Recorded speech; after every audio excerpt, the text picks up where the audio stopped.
Not everyone's a grandmaster. But that doesn't mean these stars aren't some of the greatest creators and people in chess. Oh! The poor eval bar. That was one of the most exhilarating games I've been a part of. Presenting the best of the best Oh, the rook! that aren't the best. Oh, Danny. The I'm Not a GM Speed Chess Championship 2022. Oh King. no. We've seen the first Botez Gambit. What a way to start off. Everyone would not be proud, Alex. Watch your favorite creators scramble. And now Levy's up. It's me, one. It's me! Rook F1's me! Oh my goodness. Blunder. Oh, Queen F7 mate! Queen F7 mate! And play some brilliancies. Wait, it's stalemate! What a find! What a find by Lars! That was amazing! Watch live on chess.com/TV. Welcome back to the I'm Not a GM Speed Chess Championship. I'm Grandmaster Robert Hess. Alongside me today is my good friend Anamaya Kazarian. Anamaya, we have an excellent matchup up today. We have I would say GM Canty, but I remember it's I'm Not a GM, but he goes by GM Canty against Kostya Kavutskiy of Chess Dojo Live. Absolutely, Robert. Welcome, everyone. I'm super excited to be bringing you the match together with Robert. We have a very exciting matchup, as you mentioned, Canty versus Kostya. Both are very strong players, both over the board as well as online. We know that Canty recently received the FIDE Master title, so that's a really great achievement. And Kostya is a very strong international master. So I'm very looking forward for this matchup. Yeah, so am I. And I almost was going to say we might need to kick James out of the field because there are no GMs allowed. And his Twitch and username aside, James is a great content creator. He's a great player, and it's going to be a fantastic match. Let's take a look at the bracket, what's already transpired here in the tournament. Lawrence Trent, he did his trash talking over the board. He beat Greg Shahadi in that last match. And Anamaya, were you watching that action? I was following it from the side. I had it in the background, so it was a very exciting match. I did fill out the bracket, so I thought Greg was going to win, but he had to disappoint me there in my bracket. Well, I have to say that I had him in my bracket as well. So Lawrence was not picked by many, I guess, but he had faith in himself. He moves on. And, well, we are going to focus our attention today on the 8 versus 9 matchup just above them. James Canty III. I love that hat that he's wearing, Anamaya. That's one of my favorite expressions in the chess world. What does it say? Can you tell us? It says, "That's not a move." So, every time he sees a blunder when he's commentating Title Tuesdays or the like, he's like, "No, come on, that's not a move. You can't play that." So he's going to have to play good moves today because Kostya Kavutskiy may be the 9 seed in the bracket, but we know how talented he is. Absolutely. He's a very strong player. Both players have shown that what they're capable of. So I'm really looking forward to this match. We have to see what they're going to be doing in the Speed Chess Championship format.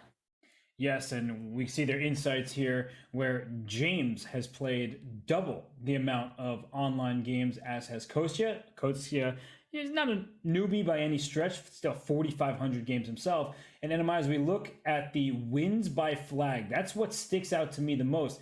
Kostya flagging his opponents. Wow, that's really interesting to see.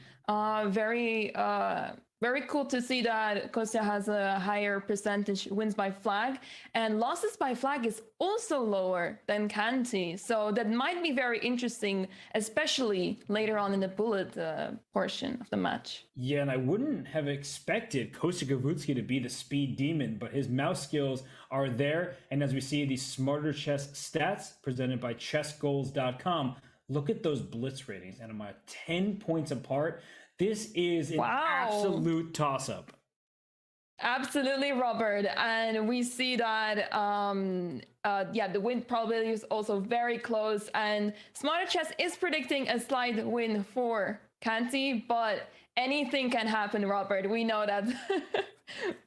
Oh, most certainly. And even the last matchup, Greg Shahade, the favorite, he did not make it through. So we see here that in the time segment by time segment, Kostya, the slight favorite in the blitz time controls, 1 point, in fact. And then James is a big favorite in the bullet. So that kind of counters those insights where we saw Kostya, he wins and on the clock more often.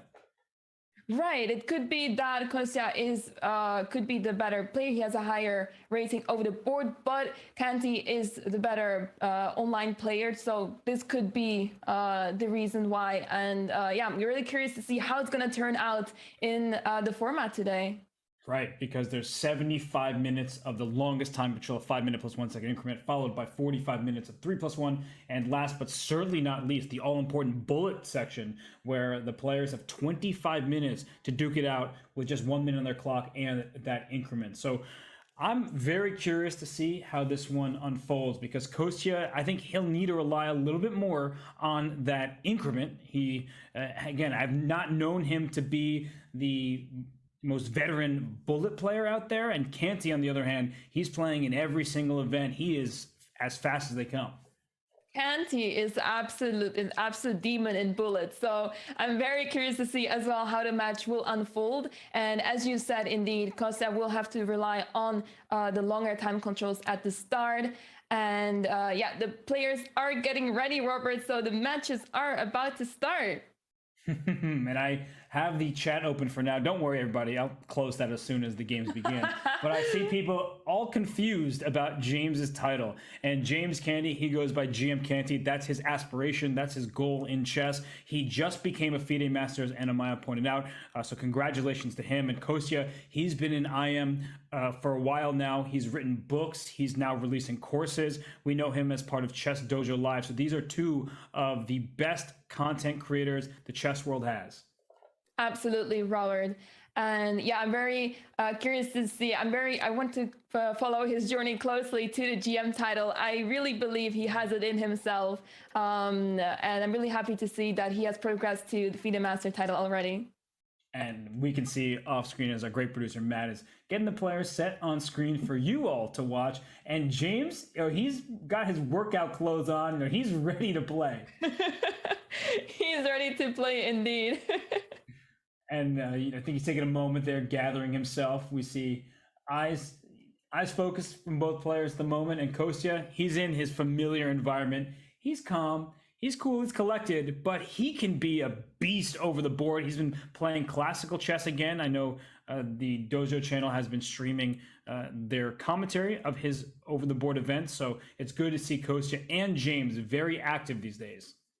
Indeed, yeah, as OTB has returned, it's very good to see players returning to OTB as well. And as we say, as we talk about it, the game has started.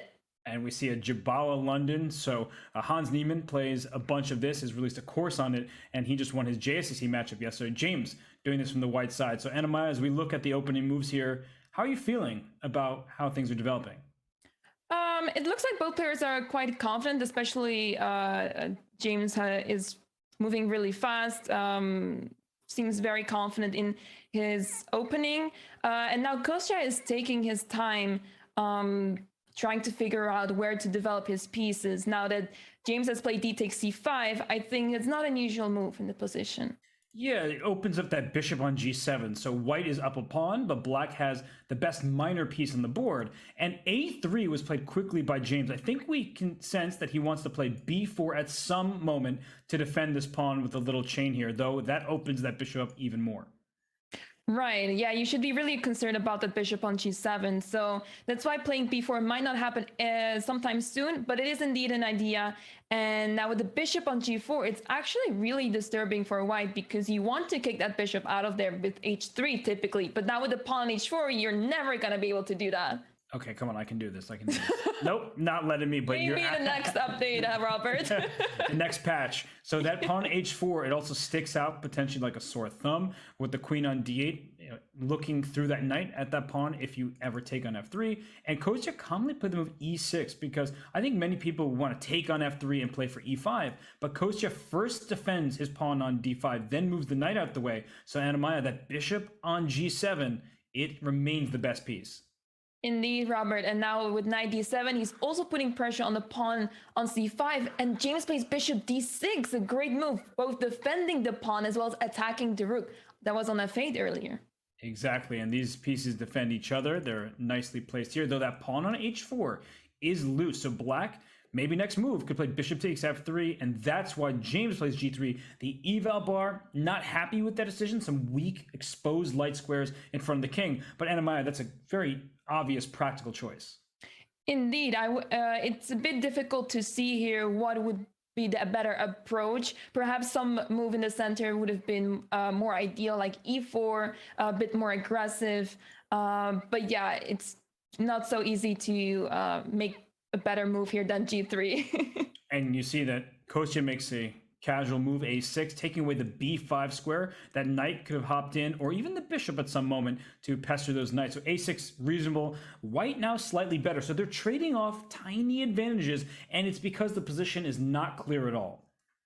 Exactly, and both players are around the same time, so nothing too crazy going on, and obviously it's still the 5+1 portion, so the players have plenty of time for now, and it gives them a lot of room for a lot of great moves. Yes, and we just saw a trade of bishops. Now the knight comes from c3 to e2. This knight is reinforced here, and now I think it's about to be a problem for black because this pawn on c5 is not going to be attacked. There's no rook that can go to c8 and attack it. So we've established, if you're thinking about this from James's perspective, an extra pawn. It's defended, and now I think Kostya is going after the bishop on d6. Right, I believe c4 should have been played a move earlier to put pressure on this pawn on d5 right away, but he plays it right now, and it does limit black, it does restrict them from playing knight e4 right away.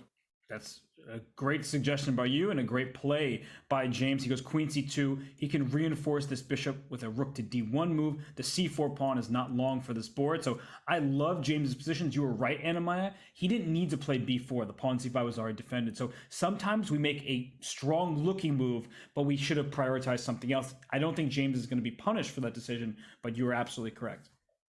Absolutely. So we see d takes c4 now, and white is attacking that pawn and taking. Oh, as we speak, the pawn is captured, and queen h3. Preparing knight g4. Yeah. So James focused on this pawn c4. That pawn wasn't going anywhere. Let's take a quick moment to go back a move here. And f3. Oh gosh, these pawns are loose. But instead of queen takes c4, Anamaya, we know the queen comes to d7. It wants to go to h3. King g2 was the prudent decision, just making sure that queen cannot infiltrate. Absolutely, Robert. Very crucial mode. You cannot allow the queen to be on h3, especially with that pawn structure weakening the king super much. So now f3 was an attempt to stop knight g4, but e4, what a killer move. Yeah, in comes that knight, and Kostya saying, you cannot stop me. Unfortunately for him, for James, knight f4, it looks like a great move kicking the queen, except it only kicks it to g3, where it'll take a pawn in the process. So knight f4, you would love to play that. Oh gosh, here comes ef3 and knight g4. So how do we defend this position? James has plenty of time. Kostya a little bit behind the clock. So here's where you have to dig deep and just fully calculate. Absolutely. It's very difficult to see here. One approach could be knight d4 after e takes f3. At least you can capture with the knight and you free up the second rank. So h2 will be defended very well. And he goes for queen c2. Same idea, same energy. Cover that second rank. So make sure that you defend the square h2. Right, so he drops the queen back, and he couldn't put the rook on b2 because the bishop would have been in line with it and once the knight moves, so queen c2 makes perfect sense. And now Kostya, he needs to be accurate because he is down a pawn. It may seem like, oh, let me just take and play knight g4 and I'm going to go checkmate you, but as you correctly pointed out, and you saw this a mile away, knight d5 was played, but just to show on the analysis board, that if you go like this, knight g4, how many moves does your queen have? The answer is 0. After knight f4, your queen is trapped there in that queen on c2. It protects that h2 h2 square. So that would have been a huge blunder from black. Right, very good that you're pointing that out, Robert. And that's why Kostya went for knight d5 instead. He realizes that he has potential on the e3 pawn instead, a very big target. Yeah, it was a target there, and that's why James went f4. But now the knight goes right back to f6 and into g4. So rook f2 says play knight g4, rook g2. White is holding on here, but it's barely at this point. Right, and you would want to consider after like what you're suggesting, knight g4, you would want to open up the position even more because right now we're looking at a wall of pawns over here from White's perspective. So you would want to break it open with f6 and g5, but that might be a bit too much because your king will also be in danger at some point. But it's a really good thing to point out because I think most people sitting here, they see knight g4. That first move, it comes naturally. And Kostya actually decides not to do that. He thinks that he doesn't have a real attack and maybe he should back up. And it was queen e6. And wow, moves are coming in. Knight d4, the queen moves over, queen trade. Uh-oh, Anamaya, this is getting out of control for Kostya because he's down a pawn. And look at this passer on c5. Indeed, not just down a pawn, but the entire queen side is for James. It's all his. He just pushes b5 and the pawns are unstoppable. Oh, goodness. And that's why when you're down material, you often can't afford to just backtrack. And now, oh, that was a fork. And here come the pawns anyway. This is over. That is really rough. And yeah, it's really difficult because black had the upper hand, but as soon as the position closed down on the king side, it was really difficult to start anything there. And he realized as well that attack shut down and he had to play passive and it all just fell apart. Yes, no, it fell apart very quickly. You can't just retreat pieces when you're down material. The queens were traded. Great defense by James. He had that oversight, so we have to be honest. He missed queen h3, or he shouldn't have allowed it, and yet he still was able to take that game. So now we see a king's Indian, and Anamaya, I like these positions from the white side.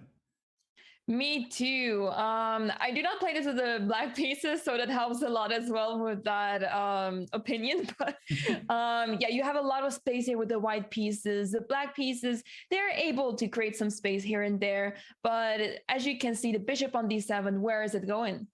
Yeah, just trying to help protect the b5 square. Maybe black will push that way, but look at white storming forward on the king side and h5. A very good decision by James because now at least the position remains closed. Black's pieces look bad, if we're being honest over here. But big fella, he got his first victory, and now we'll see if he can get number 2.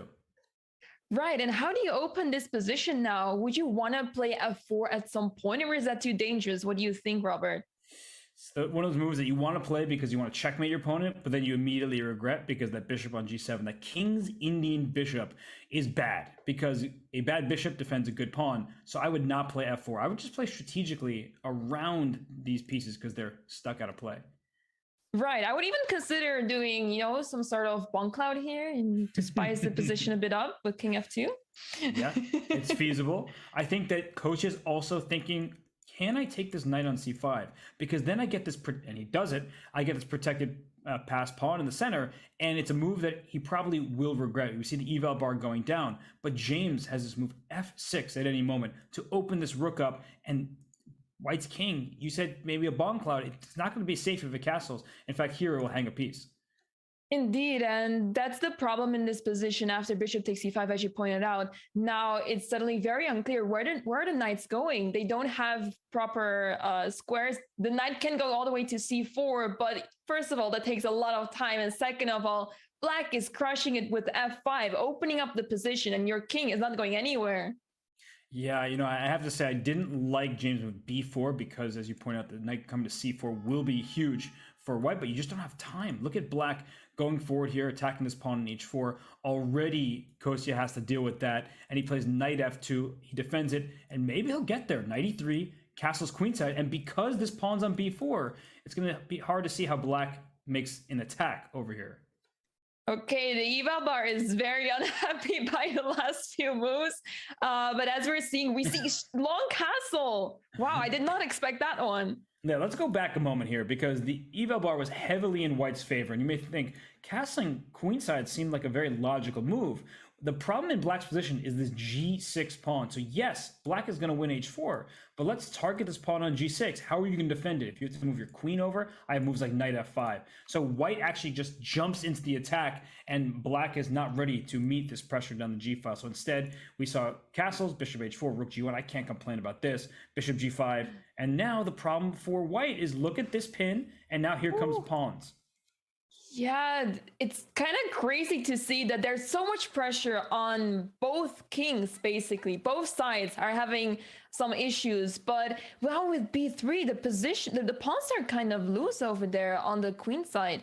Yeah, and this is going to be a good example of an umbrella pawn. Don't take this pawn. Exactly. And Amaya's like, my intuition, I know from years of experience. If I take that pawn, I'm going to get checkmated later with a rook f6, rook a6, problems with my king. This pawn is white's best piece. What? It's black's piece, but it's defending the white king. Oh, I'm embracing. If I'm playing with the white piece, I'm embracing this pawn. Yeah, no, leave it there forever. And knight d3, a good move by Kostya going after e5, also allowing this knight to go to c5 and maybe even venturing into e6 later. There's a protected pass pawn, a great pawn chain, pressure down the king side. This is getting worse and worse for James. Yeah, it's crazy how the tables turn. First, we were speaking how it's unclear where their knights are actually going. Didn't really have clear squares to go to. Only one was able to, but it would take a lot of time. But see how the position developed. Black was not able to finish off the attack, and now is facing a lot of problems because they don't have anything going on anymore. Right, and rook h3 takes care of that one piece that was hanging. Do not take on e5. I think people would say, I have two knights attacking the pawn, but one of those knights will be pinned. So if you take on e5, the rook will capture whichever knight is there, and then the second knight cannot capture. So I don't think Kostya is going to do that, obviously, but he plays knight c5. But look at that eval bar, and that looked like a very natural move. Indeed, I was going to suggest knight c5, and I figured I do not like the fact that the knights are on the same file. So I'm expecting a move like queen b5 followed by rook c8, and I am not sure how white is going to defend this. Maybe, oh, okay, I was going to suggest rook c1, but I think that is a free rook. Yeah, the rook can't go to c1. And look at James. He plays rook c8, but we're going to take a moment here. I believe better was actually to take this knight first. That is a really difficult move to make because after d takes e6, you hand your opponent a passed pawn. But rook c8 now, and there's all this pressure. And as you point out, no rook c1 available to white to protect the knight. If you have to play b3, now your king is wide open. I'll grab that pawn. So right idea, wrong execution, I believe, with rook to c8 immediately. And now white should first take this rook on f8. Absolutely. Just take the exchange and oh, he takes the bishop instead. And after rook c4 went, what is happening? Queen g2. So all of a sudden black apparently is winning. Oh my goodness, is it? I actually put a puzzle on Twitter recently, and I have to show the possibilities. He goes rook c8, but if we pull up an analysis board, I showed a puzzle where this doesn't work here, but the solution was to go like this, and then you just try to ladder checkmate. Oh, so, right. For everybody who couldn't solve that, that was the purpose of it. It doesn't work out here because even after rook takes and rook b8, I don't have to go to a2 and like get checkmated. I go up the board and stop your mate. But that's what I was looking at. There could be a queen takes b2, a1 equals queen, ladder checkmate with two queen sacrifices. Wow. That is very impressive, and this is just lost. How you cannot defend rook c1, you can play queen d2, but you'll face rook c2, and that will be checkmate on b2. Oh gosh, yeah, you could stop the first rank infiltration, but not the second. And this is a big turnaround in this game for James because it was about to be leveled. It felt like Kostya had everything under control once that pawn was shielding the white king. But after rook c1 check, you have to take that pawn, and then the queen will deliver checkmate. James is very tricky. He has so many tricks up his sleeve. It's insane. B3. No way this works. Even rook c1 check. Okay, takes on b3. How could you complain about that? Yeah, it works just fine.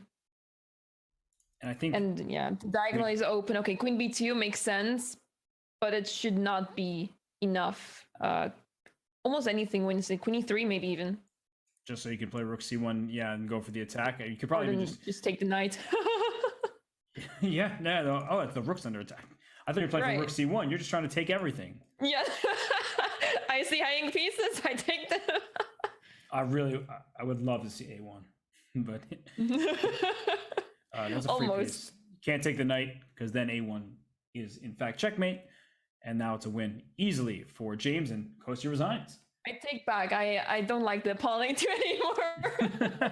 It turned out to be a miserable piece. Yeah, it tortured white. It survived long enough to create problems. Yeah, you don't see that often.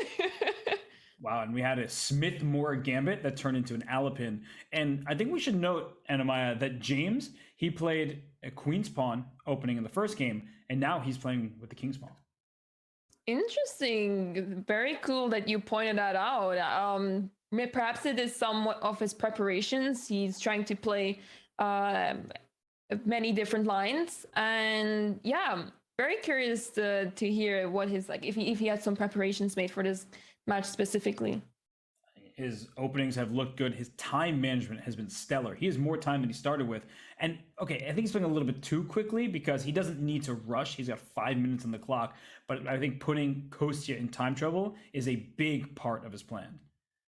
Right, it makes a lot of sense. And it seems like Kostya is spending quite some time at the start already. So that gives James a big lead.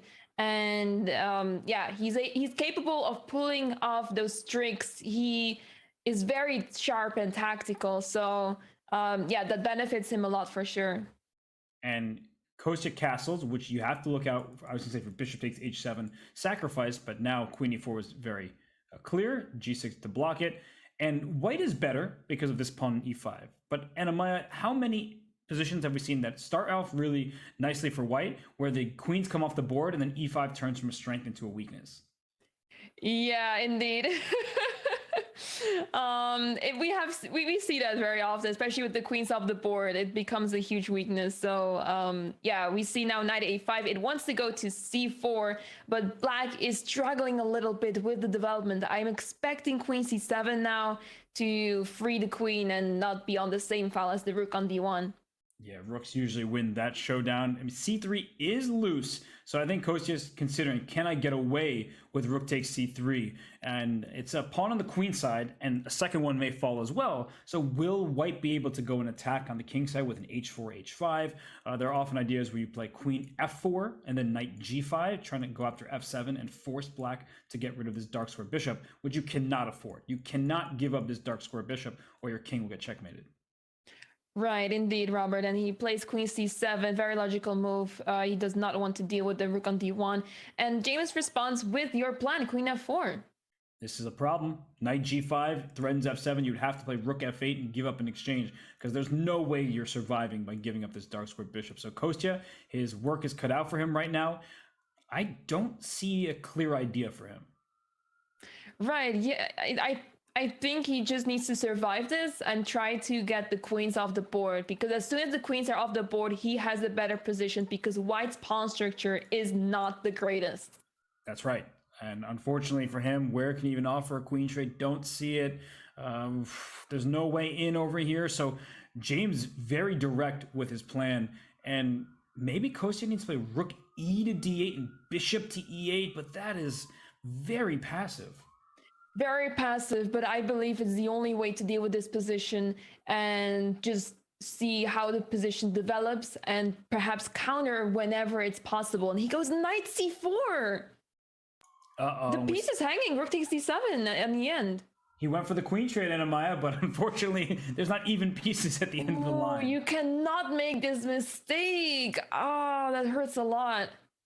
He just forgot about the hanging bishop on d7, and I think the losses may start to get to Kostya. I mean, players, they do go on tilt. They do just start thinking about their own play, and then they lose some objectivity. But that was just a one-move blunder by Kostya, and he needs to see that if he hopes to win this match. Exactly, and he's continuing the game right now, but this is definitely upsetting to see, and very understandable that he missed the bishop on d7. I mean, how many times have we been, in the same position, very stuck with your pieces, and then you just forget about one piece being left behind, which was the bishop this time. And we saw a resignation. So James Canty out to a 3-0 lead. And I felt like Kostya, he castled too early and sort of played into James's hands in that game. But we'll see how Kostya handles this Trumpovsky attack. He takes the pawn c5. The queen is going to get it back, I guess. But after e4, I like White's position. Me too, Robert. And I was going to say that it seems like James is prepared very well, but now seeing this position for White, it looks really nice for White. The development is really straightforward. Bishop goes to e3. Now where does the queen go? Goes back to a5. And it feels like both sides have normal development, but this queen on a5 feels a bit odd, too early developed. So you don't really see this queen develop so early in those Sicilians. Right. Well, it looks like the Sicilian, that is. No, that's what I was about to say. So good point. And it didn't start as a Sicilian. In fact, d4 was White's first move, and Black played knight f6. It went from a Trumpovsky into a Sicilian, and this looks really nice for White. You have this pawn chain from g2 to e4. This knight can hop in not anymore. I was going to say it can hop into d5, and after knight takes d5, e takes d5, Black often gets stuck with his pawn on e7. Instead, Kostya has a free hand on the king side. Here comes h4. Now this is really bad for Black. I believe Black simply lost like a couple of tempo by this queen maneuvering. And that is why White is able to push those pawns on the king side. And Black does not have an attack yet. He can obviously try to push b5 and b4, but it takes too much time. White is first.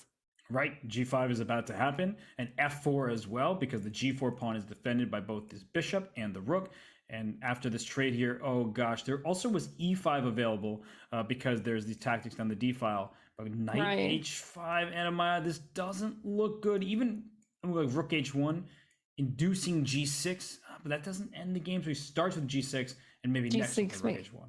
Right, g6 makes a lot of sense. Everything is very like it's like Black's position is very vulnerable because Black doesn't really have counterplay here, as in you cannot push on the queen side, and there's no piece coordination here. The knight on h5, I mean, it can go back obviously at some point now, but yeah, you have to deal with the g6 move first, and it's gonna be very difficult for Black to castle, and that will also make the rook on h8 vulnerable because you might get to play rook h1 at some point. So there's a lot of problems that James needs to deal with, and I think that is what is hurting his position right now.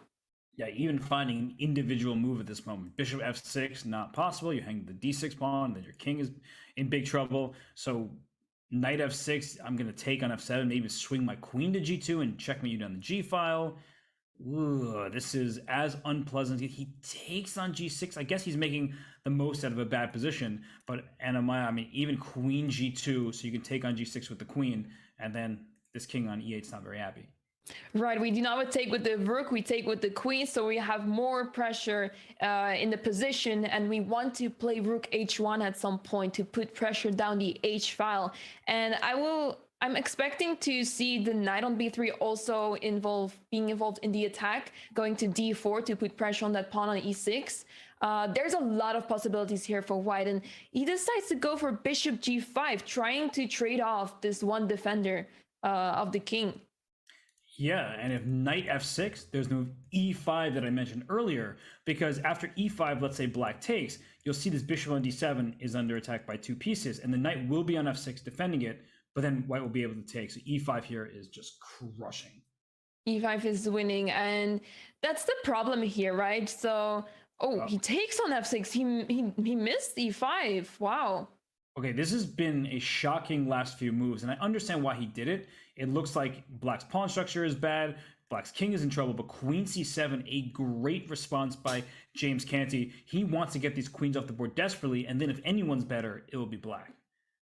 Yeah, it's very surprising to see. He misses those tactics when he has them at his disposal, and it's very crucial that you do not miss those tactics. You need to spot them, otherwise it's going to be very difficult throughout the match. He's able to get those nice positions, but he's not able to strike whenever that's possible. Yeah, you can't afford to waste any time here. Now, Canty's thinking, and he goes for it. He might play bishop b5. Canty is playing great right now. His bishop was under attack, so queen takes c3 was not possible. Now the bishop's here. Queen takes c3. Queen takes c3, wow. Oh, and that's how he's coming back. There is no play for white anymore. Queen d7 is not possible. Queen d8 also impossible. You can play queen d6, but it's very easy for black to defend. Yeah, and his pawn on c2 is also hanging, so right. Everything's a problem right now for white. Okay, had to trade queens, and now it's an even material endgame. James, I thought his king was going to be hunted down. He must be thrilled to be in this position. Right, but I would say even if Kostya is able to make a draw in this position, in this game, I think that will give him more confidence for the rest of the games, because he has been dealing with 3 losses and not the most comfortable losses, I would say. It's difficult to lose, but yeah, I mean, he didn't have the greatest game. So if he's able to make this into draw, then I think he can easier move forward. And Kostya needs to be careful not to lose this game as well, because e5 threatens the knight. If the knight takes the bishop, eventually c2 will be a problem, but e5 runs into rook e6 check, and then white will take the pawn e5. So it looks like you're being clever, removing the defender of this piece. Uh-oh, wait a second.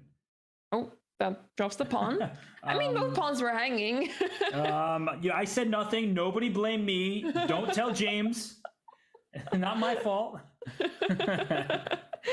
You're good. Bishop a4, putting more pressure on that pawn on c2, but it's very simple for white to defend. However, I was going to suggest rook c1, but then what do you do after rook d2? I guess you just have rook d5. Yeah, and then there may be mutual tactics along the d file over there. Right. White's up a pawn, so clearly Kostya has to be happy. Now, I'm changing who's happy. First it was James, because he could have been checkmated in like 20 moves, and now it's Kostya because he's up a pawn. I think this will benefit Kostya a lot, not just because he's up a pawn, but he's up a pawn in a position that is not too tactical. As soon as it gets very tactical, it might get very scary, as James is super tricky. But now after rook d2, how do you deal with this? Rook d5? So rook d5 just defends. I was even thinking about knight e6. I understand I'm giving c2 away, but I have rook f8 check and maybe rook h1 and perhaps a checkmate plan of my own.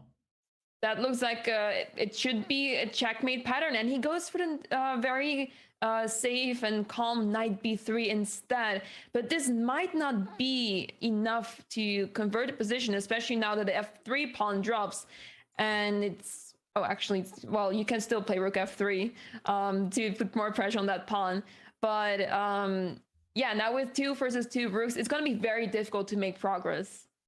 And Kostya needs to hope that his experience with endgames is better than James's, because even material. Now, that doesn't mean the game is just a draw. For example, if white were to play rook d7, we might get a situation where black has a g pawn, and then white takes this b pawn and tries to push the c pawn. So pawns racing on opposite sides of the board. That can actually be quite tricky. Absolutely. And it's really hard to say which side is going to benefit more from this. It can be 50-50 pretty much. It all comes down to who is faster, who starts pushing the pawn earlier. But for now, I would say that the G pawn has more prospects. And I loved James' decision to play b5. If you gave up b7, white would have a passed pawn. Now the b5 pawn is making it more difficult for white to get a passed pawn. And here comes that g pawn. I think Kostya might lose this game. Yeah, as I mentioned, having the G pawn, it's gonna push so quickly, and that's what I was worried about. The G pawn had all the space in the world to move forward, whereas the pawns on the queen side of white, they're still behind. You still need to push them forward, and there's still a king very close to that can get checked and so on. And now b4 locking down that king on the second rank. Fantastic move by James.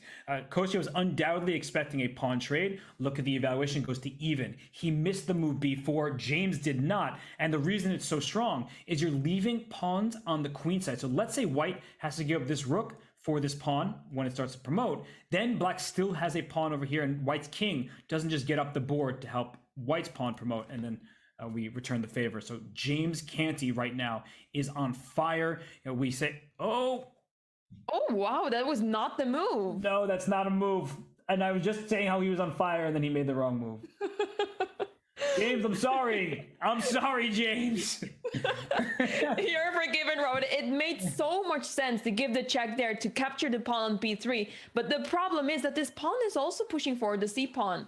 James, forgive me. Black should have just brought the king up and brought the rook to f3. So you keep the king out, and then you bring your king up. This rook can always go to c3 to stop white's pawn. And so black wins this game because white is frozen in place. Instead, we saw that check and winning the pawn. But this is why we... Oh, what just happened? King here in c6. Oh, no. Wait a second. Oh, no, Kostya. Oh. Forgot that black's king could come up and the pawn didn't have to be captured right away. That hurts a lot. And he tries to play rook f7 to go behind the pawn, give a check on g7, but the king goes to h3 and it will be safe. And sooner or later, black will be able to convert this. Oh gosh, I'm starting to feel for Kostya. And the match is not over just because he's down by 4 points, but I'm getting that feeling that Kostya, he's not in his A+ shape, and he needs to be in that kind of shape because look at James's rating. He's the higher rated Blitz player, and he's just cruising right now. Absolutely. Kostya has been missing some tactics here and there. He had some great chances. And this game, I feel like, even though he was winning, I feel like the draw would have been a great result for him just to show that, to stop the winning streak from James and try to start with a fresh mind in the next game. But we see now a 4-point lead, 4-0 for James. Yeah, and I do want to just call our attention quickly back to that end game because it's very instructive where black went up material, but that actually allowed white to potentially hold. Oh, wrong game here. That was an earlier game. Let me quickly pull up the most recent one. Here it is. And so b4 was brilliant. Loved that move. This was a mistake, but an understandable one. And then Kostya, I think he forgot that the rook didn't have to take this pawn, and then he wanted to get the pawn on g3. So he sent his pawn up the board, and great restraint by James. So many people would take this pawn and hope to win in that way. So c5, these pawn pushes did not allow white to actually make the draw. It made black's life easier. But we do have the next game going on here, and I do love Kostya's position, and how could you not? Right, the development looks really nice. Knight takes g3, and now look at white's pawn structure. Ugh, it doesn't feel right. Pawn e3 is super vulnerable. Ugh, is right. I mean, when you have a bishop capture on g3, you're supposed to have a pawn on f2, so everything is protected. But when James throws that pawn up h4 very early, then when the knight came to f5, his bishop just captured, and this is really, really bad for white. Right. I always want to say this is Kostya's chance, but I do not want to jinx anything, so I will try to refrain from such quotes. But in this position, I would really want to play with black pieces. I would consider playing bishop g4, trade the bishops off, and get the knight on g4. I don't want to play knight g4 and have the knight captured. And Kostya, he's looking for that knight g4 move, and this knight can only go to h3 because if it goes to f3, your move knight g4 is overwhelming. And I think rook b8, he's going to say b5 and we live. That's what Kostya is going for. Oh, I'd love to see that. b5, that's absolutely amazing. Opening up the b file. I mean, if they take the pawn, that is. I would not dare to take that pawn. So that's definitely an idea of Kostya. And he goes knight g4. So he's going to take with the bishop, and then he might send this pawn down the queen side. Right, rook f1. Perhaps preparing some knight e4, knight f6 stuff, but after f5, okay, there you go. That's not gonna happen. But now the bishop on g4, it's not the greatest. No, and white, if James wants it, he can go knight f2 and grab that bishop, but I don't think he really wants to take it, he can just leave it there for a bit. And Kostya took care of knight e4, and maybe now is ready to play b5 and start sending the pawns on this side. Right, I would say if you can trade off the knight for the dark squared bishop, I think white will be in a very comfortable spot because you're not gonna see f4 anytime soon to open up the bishop on g4. No, so that's a good call. But unfortunately for James, that bishop is hard to get to, and it's a great piece, and it's been great for the h takes g4, allowing h5. He's going for the attack, so not only did he get rid of the pair of bishops now, but he's trying to open up some files, especially the h file, to start an attack. And queen g5, nice counter move to put pressure on the pawn e3, and decides not to take it. He takes g6. he pre-moved it, so Kostya trying to play quickly at this moment, but he could have played g5 to keep the h file closed, but you see the evaluation bar go up. The problem with g5 is that bishop becomes a pawn, and once that bishop stays here, now white can go after the light squares, this pawn on g4, this pawn on f5, b4, just trying to break down black's forces. So queen g5 was the correct move. Queen takes g6. It was inaccurate according to the engine, but I can't really blame Kostya for that move. But there are targets available to white in this position. Absolutely. And we see now, we see that Kostya is pushing those pawns b4 and e4, but where is the attack? The knight on b5 looks really scary. Oh, and knight goes to d4, saying, give me c6, give me e6, or just give me your f5 pawn, depending on what you do. And if you take on d4, I think we could see that might be a problem for black on the king side. Yeah, and it's not so clear to see how black is attacking here. You have a pawn b4, but what's next? You're not going to play b3. I wanted to play a5, a4, but that's way too slow. And this knight on d4 is a monster. It's accessing all of those nice squares.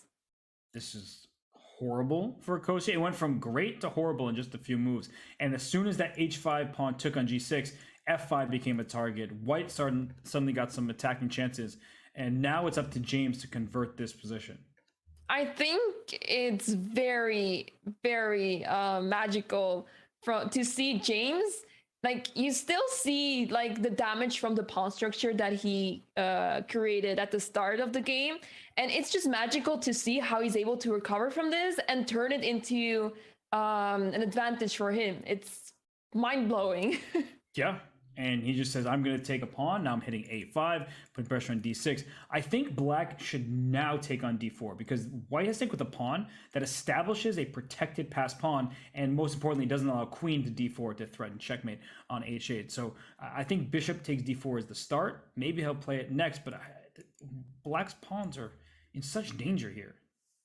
Right, the pawns are very loose, which is really funny to say because you would say that white's pawn structure is worse, but no, with the queen on d7, how are you going to defend the pawn on f5? And indeed, bishop takes d4 is not going to help you much, but I think it's one of the only chances that black has in this position. You don't have time for a4.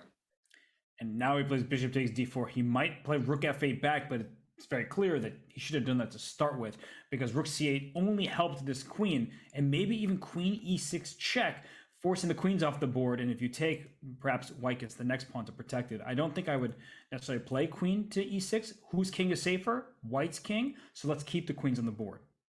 That makes a lot of sense. You would say queen e6, I would want to trade the queens and then maybe try to get a defended passed pawn on e6. But that's probably a bit too ambitious, first of all, because they will play d5 and not allow you to play d5. And second of all, you would rather want to keep the queens on the board. Their pawn is not going to go anywhere. Queen e7, I guess he wants to deliver checkmate. The rook came to e8. If the queen comes to h4, there's no checkmate. That's the good news because you're threatening... Okay, queen h8, rook h7, but after king g7, I have all these squares and e7 under control, and rook h8 will actually trap your queen on h4. Wow.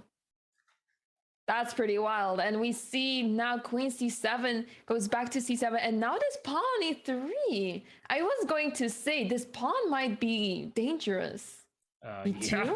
That's a protected pawn all the way up the board, and both sides made this mistake. First, Kostya went rook c8 and then rook back to f8. Then James went rook queen e7 back to c7. Spent important time here, and this pawn on e2 is the best piece on the board. And Amaya, and what's the material count? White has 6 pawns, black has 3. 3 extra pawns for white, and yet the evaluation bar says it's barely better for James.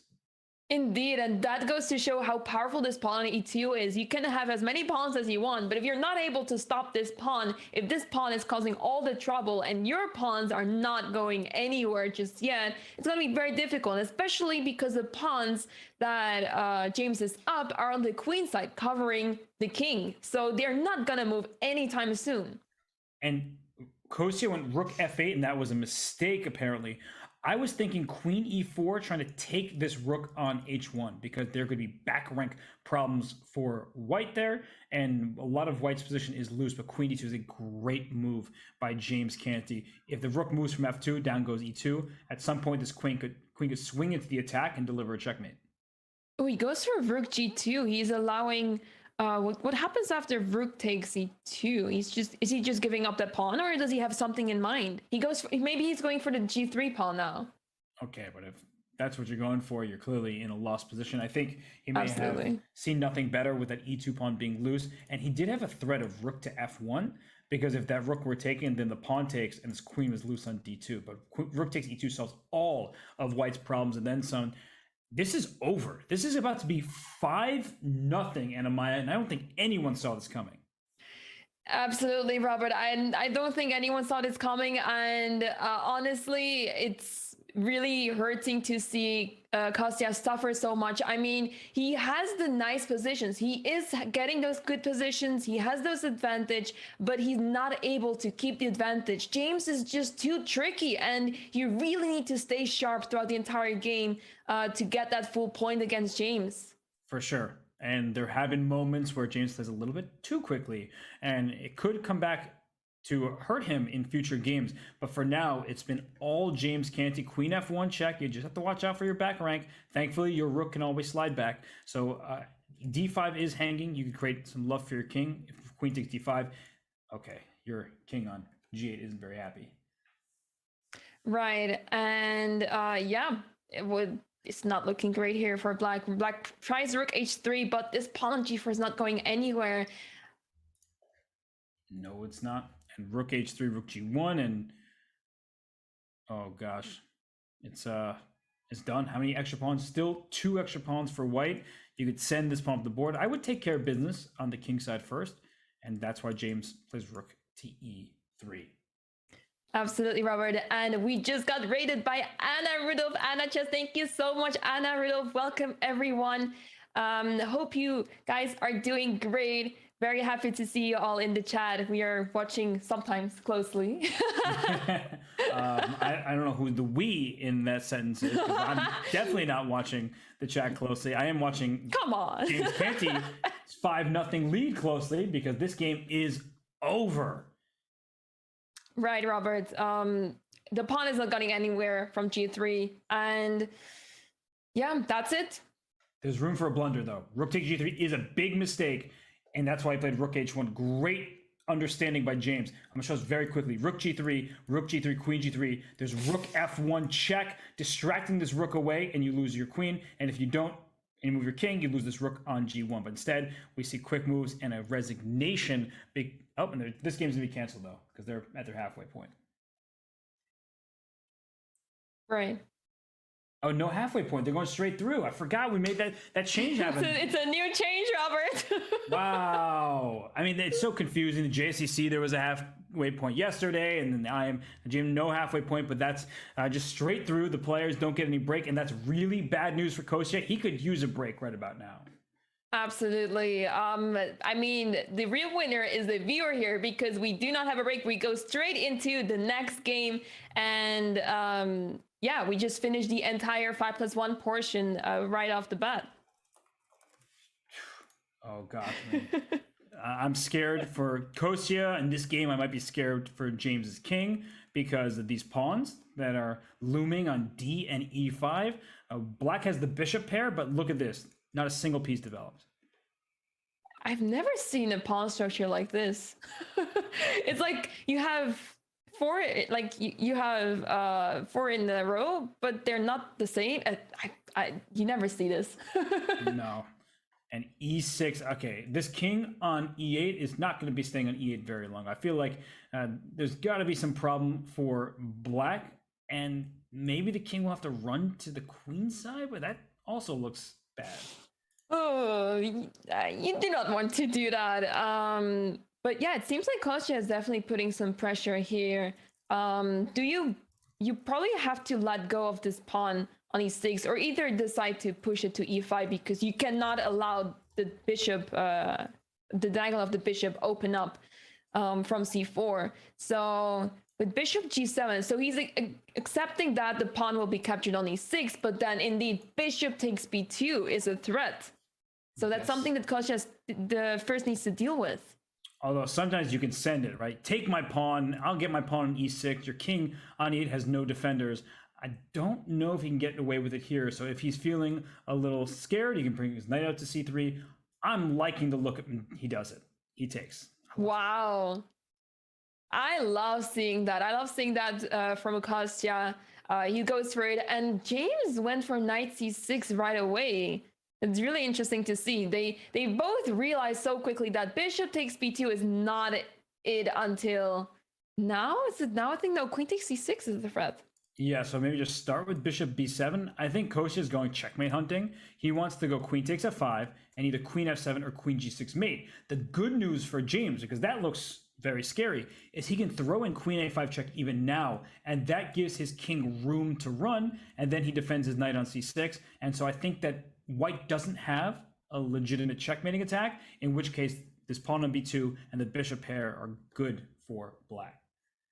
Absolutely. And it's crazy to see that white has it seems like white is better developed, but in the end it's actually crazy. Like, it's not so easy for white to start an attack. There is an attack going on knight on c6, but you can defend that easily, and I don't mind losing the pawn on f5. There is a lot of problems in white's camp, and this pawn on e6, it feels like it is stopping white from attacking black, actually. Right. If that pawn were not there, the king could not have castled queenside. So not the first time today we've seen a pawn for one side actually help the opponent. And Anamaya, we were worried about the king on e8, at least I was. I think I'm getting a little bit more worried for this king on g1. Absolutely. With the bishop on b7 sniping on the diagonal, I would also be really concerned. And this pawn structure, this pawn change c5, d6, e7, it looks so funny to me how well it is defending the black king on c8. For sure. And look at this rook g8, and oh my gosh, taking more pawns in front of your king means more open files for the rooks. I would not play rook h8, but if you want to, you can at some point. And I'm already looking at ways to go for the g2 pawn.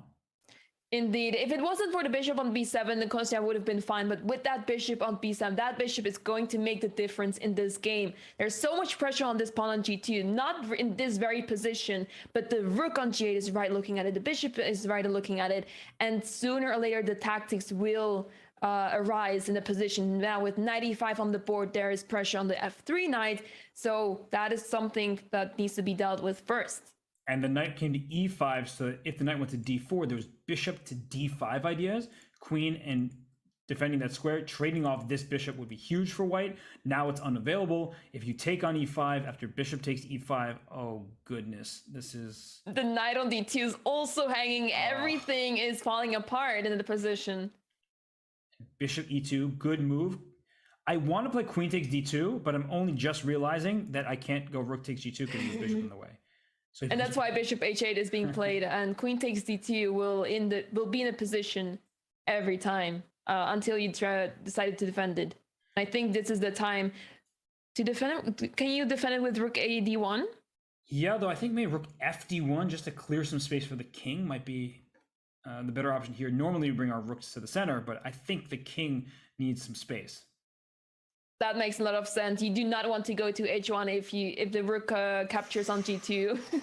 Yeah, even after rook d1, if I gave white a free turn, what's white's next move? You give me a free turn. Yeah. I wouldn't be. I mean, I guess King F1. Perhaps King F1, or maybe actually it's time for a move like B4, just to start If you opening give me things up. another move. Yeah, I'm not giving you 2 moves in a row. No, I'm not that nice. Okay, unfortunate. It was good to try. Yeah, no, I appreciate you asking, but no, I'm not giving you 2 in a row. And C4, he wants some tactics with his queen on H5 being loose. Wow. Look at James. He's just pulling out those tactics out of nowhere. And Kostya drops the queen back to H3. Maybe not the most precise move, but a completely understandable one. Defending G2, keeping sure the queen is not going to fall victim to a discovery tactic. And now I think this is more difficult for James because Kostya needs to react, and he's going to be facing an attack. He knows that. But for James, how is he going to prove that he has a real attack because he is down some material? Right, I was going to say it's not that simple for James anymore, especially now with the pawn on c4. You can consider playing rook c1 and put pressure on that pawn. But seems like Kostya got really concerned about the threat of knight takes f3 as he pushes his slides his king over to h1. Just getting off this, but if we go back a turn here, we see the evaluation bar was in towards the center because white should have gone the other way. King to f1. You played rook fd1 to make space for the king. Instead, the king's in the corner, and oh, look at this. Adding another attacker. b2 is hanging for good measure. The queen can come to c5 if needed. No. Yes, the position is falling apart, and soon, once the bishop moves from h8, you also have rook h8 kind of ideas. Oh my gosh, a bishop The d2. knight will be hanging on g4, but for the time being, but I'm sure there will be an idea very soon. And there's like knight takes h2 ideas. Rook f6? What is happening? He made a mistake. Do you take on c4? Taking on c4 looks very possible, but wow, this is... I have no idea. I thought black should just be cruising here, but rook f6... Maybe rook c1, rook c4? Definitely looks like an option. Another idea just to be annoying is with like queen h7 at some moment, just to ask this rook what's up. Wow, and he goes for rook c1, and the c4 pawn drops, and now the knight g4 is hanging. Oh, so if rook h6, there's rook takes g4, rook takes h3, rook takes g8 check, and white gets so much material for the sacrificed queen. Oh my goodness, knight takes f2? What is happening? What? What? James Canty, everybody. What is this? Gives up his queen.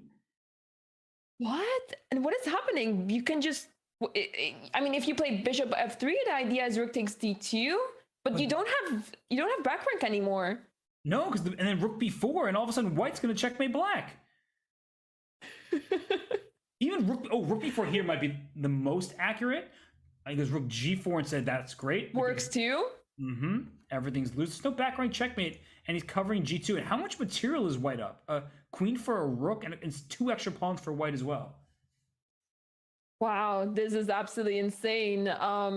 What did he not see that the? Did he think that the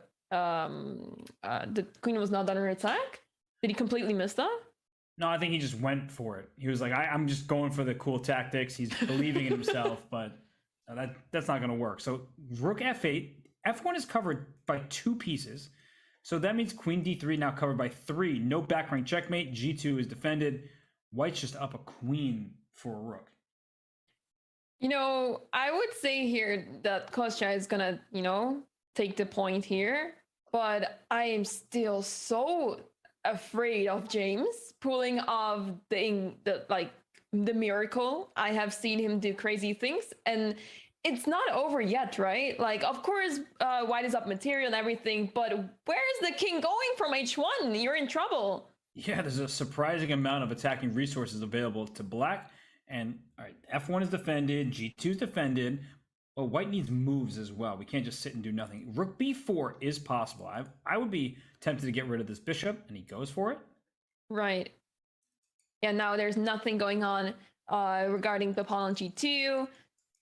So a lot of the tactics are gone now, and this should be comfortable for white. Easily. King g1. Good move, yeah. Now he can get his bishop to f3. He doesn't want to play that. And how do you continue? Bishop f3 to just stop any sort of attack along the f file. Don't play king h1. Don't play king h1. That's not what you want to do. Knight e3, okay. It's crazy. James is always having tricks up his sleeves. It's a rook. The rook is hanging. It's hanging. Queen. Oh my gosh! If this king somehow wins black the game, I'm gonna lose. Knight f 2 seconds. 1. Oh, but there's discover check. We need to checkmate. Oh. Not checkmate, not yet. Oh my gosh, that was close. That was close indeed. The game lasted for so long. At some point, they were starting to get low on time. We've barely seen time troubles in this match so far. Yeah, that was our first, I think, real-time scramble down the stretch, but it's also the first victory for Kostya. So now he's proven himself. He can get wins. He's obviously a strong player. 5-1 deficit. Plenty of time remaining in the match, even in this time segment, right? There's almost 20 minutes. Right, 20 minutes, so at least 2 more games. And Kostya is definitely capable of making the best. Oh, I was going to say making the best out of this, but then I realized knight takes e3, and that looks not so clear. I mean, the dark side bishop of black is becoming so powerful. I think it's clearly better for black, right? This bishop is amazing, and James is going to hope that he has kingside play here, but this is the best minor piece on the board by far, and it cannot be opposed. Right, and it shows how resourceful Kostya is in those positional. The positional play is really in his hands, but as soon as it gets tactical and sharp, it's where James's alley is. It's in his league, and yeah. Now with G4, you have to deal with that. I love it. James just sending it. At this point, it doesn't matter what the eval bar says. He's just throwing pawns forward, but queen b6 offering the queen trade. Even if there's a queen trade, there's still a potential for an attack, but I would not want to trade queens. And at the end, there's bishop f4 check, winning this knight. Indeed, and that's why James goes for queen d2. Now, perhaps would you want to take on d5 just to get that pawn off the board and try to open some squares, because after e takes d5, maybe you can get the square f5. Oh, knight takes g6 and bishop f4 is a problem. Ooh, and you cannot defend that. And you can't take on d5 because you get mated in 1, but knight takes g6, apparently a big mistake. What a perhaps rook f1 is possible just to defend that. Oh, taking away the f4 square. So maybe f takes g6 was better to still threaten bishop f4, but that's a hard move to play. Wow. Yeah, that's pretty wild. This looked so logical, knight takes g6, and it's very difficult for both sides to like make the best out of this position, because both players are having attacking chances. I remember. I mean, you called it, Robert. You called it. Oh my goodness! Yeah, you can't give up that pawn. That one is defending here. So black can trade queens if Kostya wants, but we talk about this often. The side with the safer king usually wants to keep the queens on the board. Black's king was safer than white's there, which it doesn't look like, but also Kostya's up material, so he feels fine trading the queens. Right, and the threat now is bishop takes d5 and bishop f4 check, and you can take on d5 right now, but the rook is hanging on c8. Yeah, though that would force, so bishop d5, bishops, like let's say rook takes c8, or this trade happens, bishop f4, eventually you'll have to sacrifice your rook on f4 for the bishop, and all right, that's even worse now for very, very accurate play by Kostya. And it's not so easy anymore for James. And now with the queens off the board, it is looking very unclear for James how to attack here. You have a lot of minor pieces, but you're losing one, first of all. Actually, okay, you're not losing it just yet because the rook on c4 is still hanging, but he decides to give up the exchange. Oh, this is completely losing now for James. He still has 4 minutes on his clock, and I was hinting at this earlier. I feel like he's playing too quickly because he has a big lead, so you may think everything he's doing is correct. But I feel like he's squandering some chances by blitzing out every single choice, even when he has plenty of time remaining to try to work through the calculations. Right. I think it's a nice strategy to just play really fast no matter what, because he makes really practical moves. He's very tricky, and this will only benefit him later on in the match as the match progresses and the time control gets less and less. So he is in the zone already, you know? Yeah, no, he for sure is in the zone. I'm not going to question that. I just feel like he has time to use, right? This is a 5-minute game, and he's playing a little bit too quickly in some of these moments where he could benefit from taking a longer thing. Absolutely. And yeah, this should be winning. The knight can be very disturbing, though. You have to look out for forks. You never know when there's going to be a fork. So you still got to be very careful with the black pieces. But with 2 minutes on the clock for Kostya, it should be enough to play this precisely and convert it with confidently. Yeah, he's got an F pawn. That pawn's about to run up the board. So that's why the rook went to F1 to stop F5. You could play rook E5, but then this pawn on D6 at some point becomes a little bit loose, and you have to be worried about that. So Kostya backs up. What's the material count, Anima? It's an extra pawn and an extra exchange for black. Indeed, and you would say that's, gives you more the reason to, be in a much better position. But with the knight on E4 and the problem of black being that they cannot really push the pawns, it's going to be very difficult to convert this. You cannot push the F pawn. It is simply blocked by the rook. And it's really difficult to push the pawns on the queen side, because once you push them, they will become vulnerable. That's right.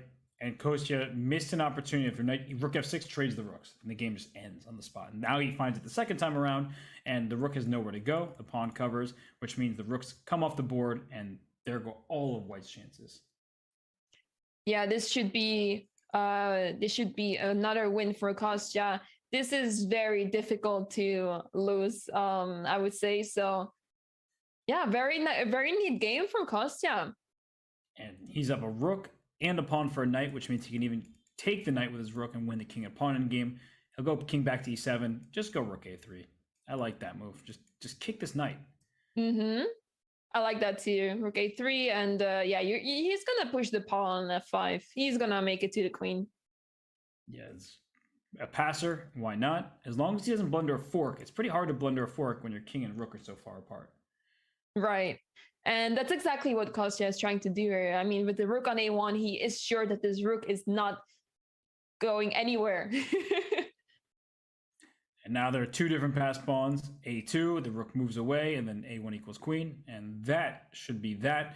So Kostya, he gets 2 wins after a really rough start. Now suddenly he's feeling the momentum.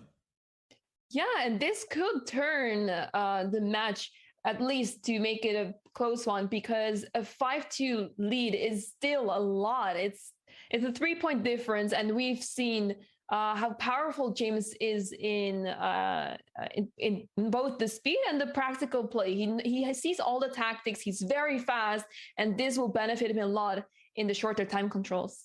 And now we get into those funny moments where you're like, why is James not resigning? I mean, he doesn't play down a queen and a rook very often. The reason he's not resigning is he wants fewer games in the 5+1. That may also sound surprising. He's crushing Kostya in 5+1, but Kostya is the higher rated player in classical chess, and usually the longer the time control, the better that player does. It hasn't happened thus far, but Kostya, he's winning 2 in a row, and he could try to sneak a few more in. So I think for James, he's got 2 minutes and 18 seconds remaining here. I think he should just get rid of all that time, and he's going to sit and do just that. Yeah, it's also nice to take a moment of a breather, because obviously the players did not have a break throughout this entire first portion of the match, which is new. So it's very important that they're taking this break, making use of it, because they don't have it, and they will have it after as soon as the first portion of the match is over. But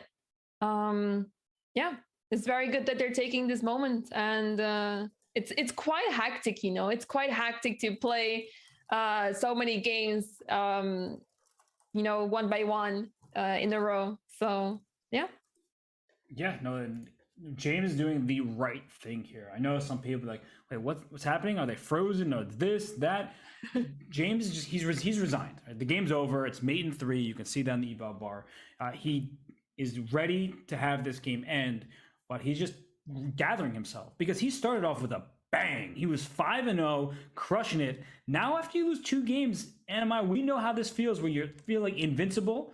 Then one loss happens, then a second one, and now you're like, am I losing the thread here? So James is, he is doing the absolute right thing in the course of this match. Indeed, it will also like recollect his thoughts a little bit, untailed a little bit, because as you mentioned, if you are in a winning streak of 5 games and suddenly you start to lose 2 games, it's gonna go down really quickly at that pace if it goes to that way. So I really believe that James is making the right decision here to just sit down, take a little bit of a rest, and just let the clock basically run out. Right.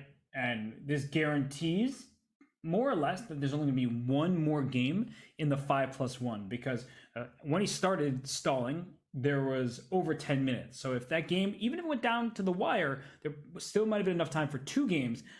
Now that we see that there's only 8 minutes and about 30 seconds once this one concludes, that should just mean that this upcoming game is the last one. Right, and we see James just stacking something, getting some food in, and here we see a checkmate on the board, and we go to the final game probably of the 5+1 portion of the match. Okay, and we'll have to see how James handles this opening. At first, it looked good for Kostya in that last game, but that queen was not out here on b6. The queen went back to d8. So let's see how Kostya deals with this one. He's thinking that's not really a good sign on move 4.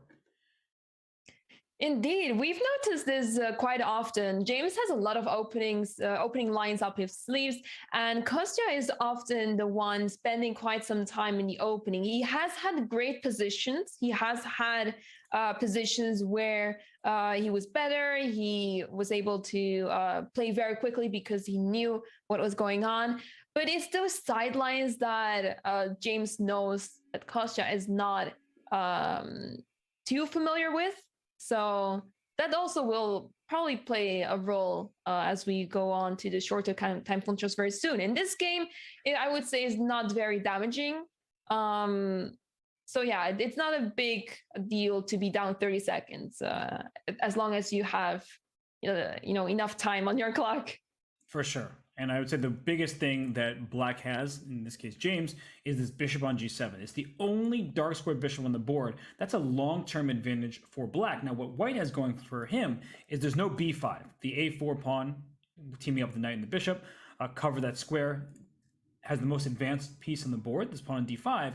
So White's foundation is great. Black's light square bishop is not. But this bishop on g7, that's the piece I'm... No! Are we gonna see? Oh, what was I just talking about? What was the best piece on the board? I think it was a certain bishop. I don't see it anymore, but oh no, this is like it's a little bit hidden.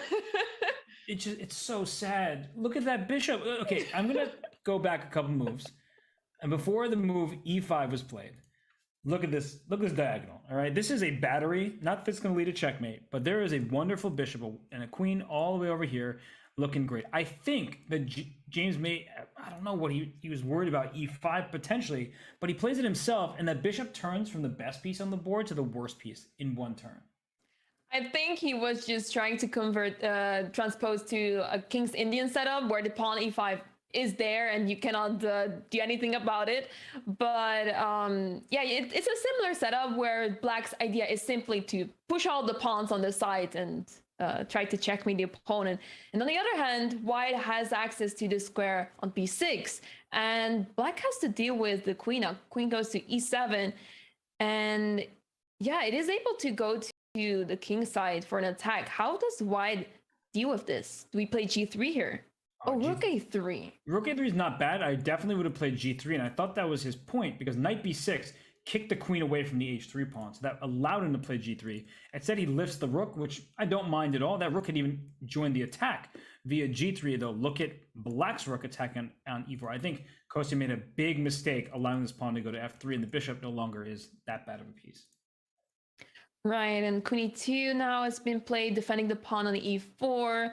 And yeah, it's not so clear here for black because obviously they want to attack on the king side, but where is the attack? Because f2 is defended very well. Now with rook g3, there's no more check on the g file. And at the same time, rook on g3 is attacking the pawn on g6. So where is black's attack here? And I'm also curious, Robert, where the knight is going from b6, because it has done its job now, but where is it going next? It's a very good question. I think this bishop is going to h4 via f6, so we can figure out where black's minor piece is going. And the knight on b6, where is it going? Knight c4, knight e3, that would hang this pawn. Uh-oh. I think the rook is just getting trapped over there. So you can move the king away. Right. Okay. The king can move somewhere. Bishop h4, rook g2, but then queen f7. And the pawn on f3 starts to get a little loose. But then that knight will finally, you asked the question, it will retreat to c4 and attack this d6 pawn. Okay, there is some counterplay here for white, but it's definitely not pleasant.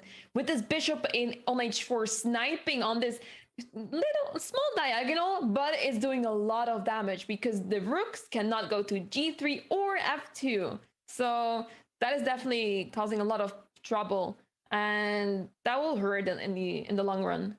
Yeah, it's hard to defend. Ooh, and g5 play. That pawn is now defended, and so the bishop is trapped in on h4, but it's protected. Now knight e3 to f5. That looks really promising because if knight e3, rook takes it. What was c3? Oh, I'm not sure. He's certain he's going to take the pawn d6. But what does that move do? Was he going to try to play b4, like some kind of positional approach? I'm guessing indeed, yes, b4 is the idea, but he completely missed g4, and you cannot take it. You can take it, but then after pawn takes, and rook takes, there is rook takes g4. This is... Oh, as you're saying, pawn takes, rook takes, rook takes. You unfortunately can't take on g4, so he goes back, and even g takes f3, and black is crashing through and then some. Yeah, and this was what I was trying to say here. The bishop on h4 is causing so much trouble here for white because the rooks were so disconnected. They are trying to defend the pawn f3, but because they are not able to connect with each other, it was not possible to take the pawn g4 anymore. And this rook on f1 was in a huge danger. And yeah, here we see a pawn f2. What do you do about it? And there's a lot of pressure now on both. Well, it's the king side in general, but there's a pawn f2 planted that's gonna give you a lot of problems, but also the pawn h3 is very loose. And I mean, that was a moment where Kostya he was playing on the wrong side of the board. He was trying to drum up some activity for himself. That was a really, really big mistake, and he knows it. I'm not trying to make the guy feel bad. He's so much better than that move, I guess, is what I'm getting at. And for James, he may not have wanted 2 more games, but he's winning this one so quickly that there's still time on the match clock for another one to begin. He might actually try to just, stall a bit of time here. I would actually not be surprised. Just, take it easy. He knows he's winning. He knows he has a wonderful position, and just take it easy. Yeah, because there's a minute and now 10 seconds remaining in this time control. He is a minute 50. He can just spend all that time right now and then play like rook g8 and go for checkmate. I think that's what he might be doing. Bishop g3. Okay. I mean, he was calculating something there, definitely. What is his plan? So after rook takes g3, I believe the idea is that you take on g3, king takes g3, and there must be some sort of checkmate idea. Queen f3 and rook g8, I believe. Well, the f2 pawn would be again that. So bishop g3 check. That one really caught me off guard. So let's just start analyzing a bit. Rook takes kings. If you bring your queen in first, there it is, right? The evaluation goes all the way up in white's favor because this pawn on f2 is loose. So he's doing that. What? James! Oh no! We are James! on the same level. He wants queen g3 check, but the move queen e3 stops it. Oh no! Oh, look at James. Oh, Oh no!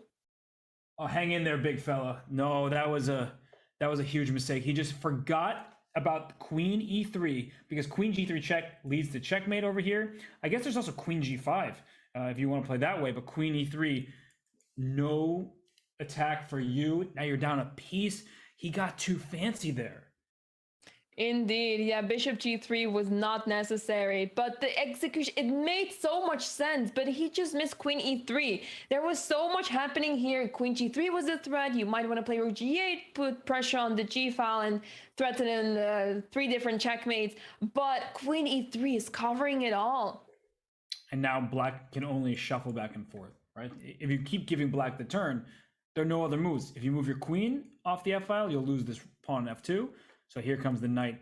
Great play by Kostya. He's just going to win that pawn. He doesn't care. And he's about to cut this lead to 2 games. So he was down 5-0, and he's about to hit his 3rd win in a row. What a turn of events here.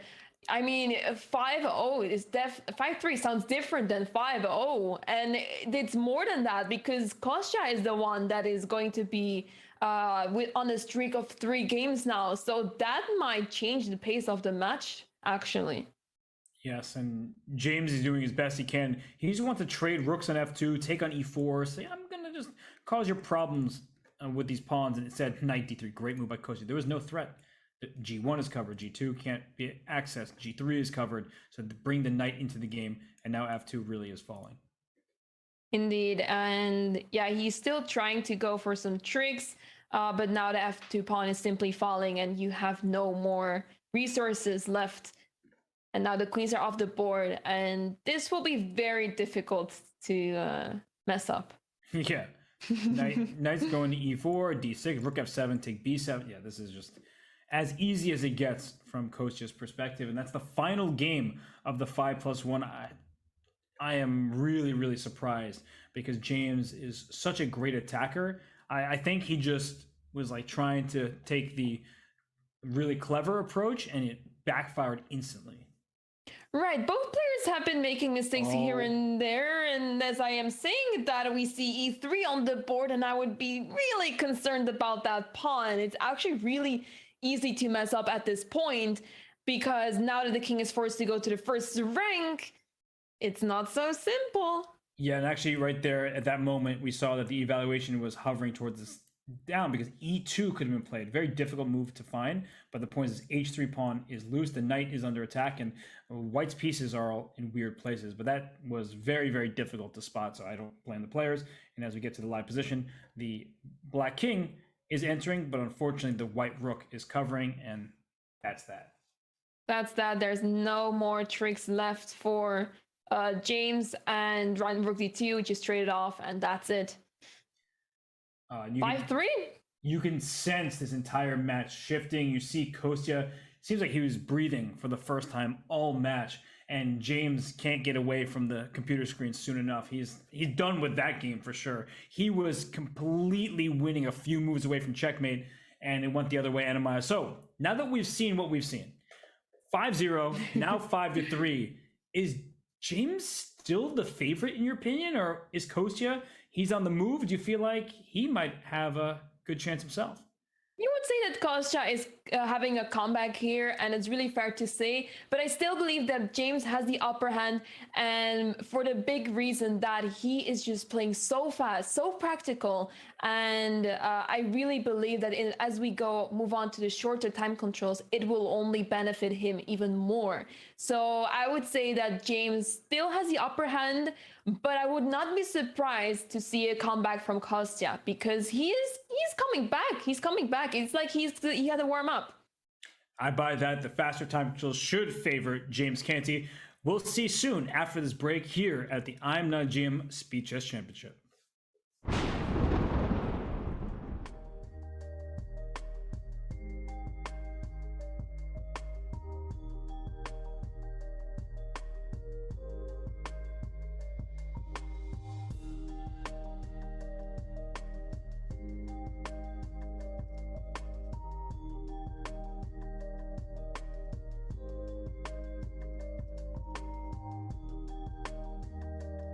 Did you know you can watch top chess events right on your phone? You don't even need to download an app. Just open any mobile browser and head to chess.com/events. You can see what's happening right now, check out top games, see results, and so much more. Try it for yourself at chess.com/events.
The Women's Speed Chess Championship is returning this May. The WSCC is the most important online tournament for titled women in the world. Stay tuned to chess.com for all the action, which begins in May. Welcome back, everyone, to the 2022 I'm Not a GM Speed Chess Championship. Robert, we had a really fantastic first portion of this match between James Canty and Kostya Kavutskiy. Let's have a look at the Smarter Chess predictions. What do they suggest? The Smarter Chess predictions are brought to you by chessgoals.com. What do we see, Robert? Well, I see that they're incorrect, so I get to take a little laugh at Smarter Chess. And it said that Kostya was the favorite in 5+1 and also in 3+1. But all James Canty has done is prove those predictions wrong. He wins the 5+1 by 2 points. And from what we've seen thus far, Anamaya, I think he's the favorite in all of the remaining time controls. Indeed. And as we also saw throughout the match so far, we see that James is indeed the faster player. So this might be, as Smarter Chess is suggesting, this should be relatively easier task for James, but we have yet to see because Kostya is on a streak. And I just noticed this for the first time. Their ratings: James Canty 2588, Kostya Kavutskiy 2589. Wow. They're 1 point apart.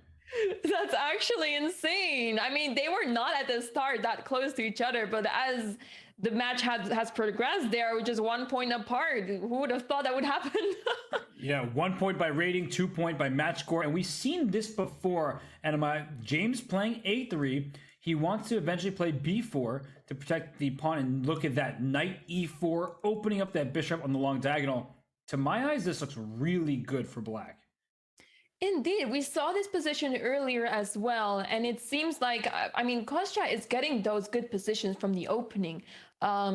So yeah, this does not look great for James, and it's very difficult to see how he can deal with this issue, because if he plays the move Queen D3 to defend the knight on C3, you will face knight takes C5, and you will have to deal with that. However, there might have been a pawn hanging on D5, so it's not so clear.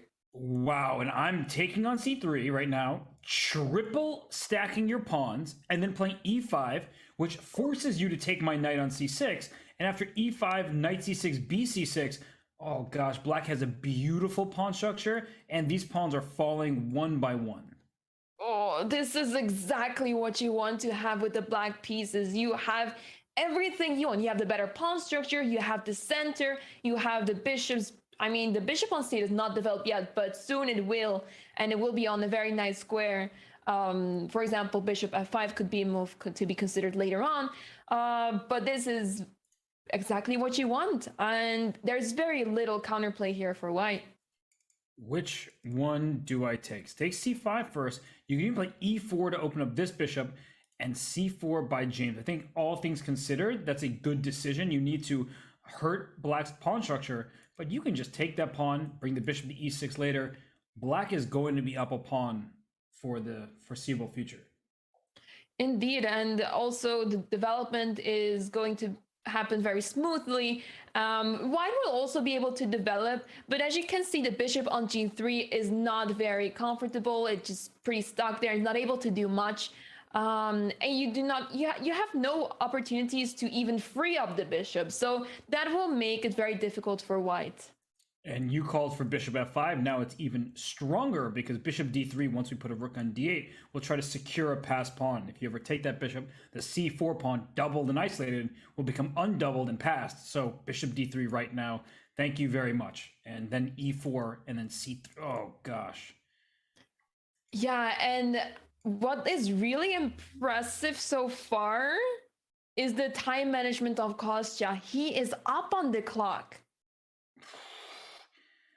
Oh gosh, he's up on the clock. He has this position with his bishop protected in there. He just trades queens. You can play queen to d1, and then this queen can come to b2 and just start taking all your pawns. Or you can trade queens, and then not only is black up a pawn, white has no space whatsoever. Indeed, and you can start pushing the pawns on the queen side. A5, b4 will happen, and it will soon be game over after that. So queen d1 is played. He is avoiding the queen trade, which makes a lot of sense because you do not want to help black improve their pawn structure. But look at that. Let's think about this. Ooh. Yeah, this. I mean, you're gonna have to undouble your pawns, but e takes d3 was also really strong. Either way, and we don't see this very often. Where just an incredibly strong protected pass pawn. Oh no, it's gonna be b2. Oh, please no. Please no. And a3 is also hanging. Just take it. Take this pawn. Yeah, it's in those positions. Like, you give Kostya the opportunity to have a positional game, not super tactical, and he will take it with both hands. And you do not want to give Kostya this opportunity. He's up 2 pawns. Rook c4 doesn't even threaten a pawn. He might try rook a4. So at least he's getting some semblance of counterplay, is James at this point. So that's the one thing you have to look out for. You can just push this pawn to d2. It feels like it's about time to do that. You don't really care about a7. It's kind of a random pawn. Right, and also by playing d2, you limit the rook from going from developing. I mean, maybe you want to play rook e1 at some point, and then if d2 happens, then you face rook e2. So if you play d2 right now, you'll stop all of this from happening, and I think that will help a lot too. Yeah, queens are the worst blockading pieces. He first takes c5. Now d2 is even worse for white with the rook coming down to c1. So just don't blunder checkmate on f7 and you win this game, is how I would sum this up. Indeed, and queen a4, the queen is on its way. It's on its way, but the pawn a4 is defended, and it will take a lot of moves to get to any close to an attack. So rook c1 now on the board, and this should be game over.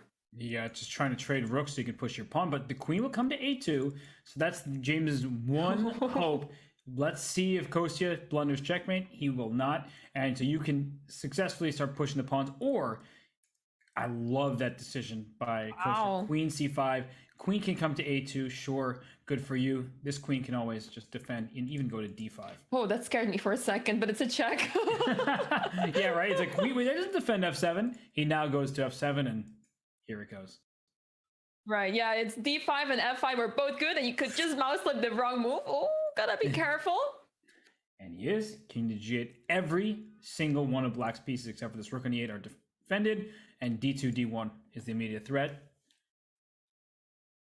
Right, and now what do you want to push the pawn, the c pawn, or do you move the rook to b8 to support it, to support the pawn on d3? You have so many options here.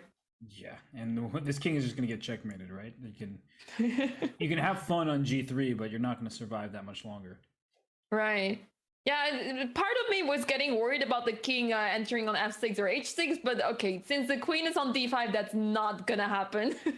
Nope. And now that the pawn is pushed, there's no threat, right? f7 is covered by the black queen, so there's no h5 either. I said the king is going there, but it's not able to go far. It's 5-4. I cannot believe I'm saying those words out loud because it was 5-0, and Kostya Kavutskiy is just unstoppable. He has been helped a bit by James, some sloppy technique when he was about to checkmate Kostya, but right now the advantage is all for Kostya Kavutskiy. Absolutely. It's so crazy to see that in the first 5 games where James won all of the games, Kostya still had some chances. He was winning in a lot of games, but James was really sharp and tactical when needed. And now we see the reverse thing happen, basically. But instead, we see Kostya actually having the better position and then keep on having the advantage. He's holding on to that advantage, and it is working out for him. He's not... This last game was the true strength of Kostya. You do not have a very sharp tactical game. You have a very positional, very calm, and he just slowly plays out James here. And what is happening in this position? We see we're back to the Trompovsky attack, but this pawn structure is very interesting. Yeah, white is missing a b pawn, but black's b pawn now is stuck in its tracks. And you know what you were saying about not giving James any play, just keeping it solid? White is with these advanced pawns all up the board.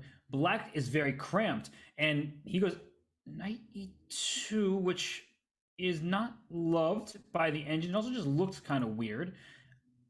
How do we take advantage of it, though? Yeah, it's not so simple, especially as you pointed out, black's pieces are crumped up together, and it's not so simple to see like how they can make use of such inaccurate moves. I mean, knight e2, it's a developing move. It has potential to go somewhere, but it's not so simple. And the reason why knight g3 was played, because now b4 and this knight on c3 has to move. So the knight on g3 defends the pawn on e4 now. Yeah, but that was such a big mistake by Kostya to allow b5. If we just go back a couple moves, we were saying just this. a4, bishop e7. White has all the space in the world, and b5 is not possible because 3 of white's pieces cover it. So I think that Kostya could have started with queen f3, send this pawn up the board. He has a free hand in attack, and black is stuck because b5, you'd be able to take it with your bishop, most importantly. He blocked his own bishop. Black played b5, and James does not need to be asked twice. He trades off some pieces, and now he's trying to kick this knight away and go for the e4 pawn.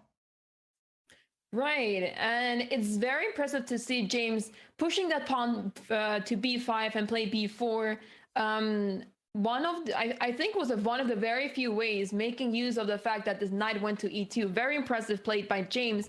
And now it's very difficult. Now it's Kostya being cramped up together, the pieces that is, and it's not so clear what he's going to do in the next couple of moves.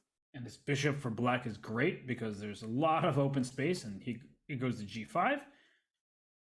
This turned around so quickly. I mean, allowing b5 was a huge mistake by Kostya. 91.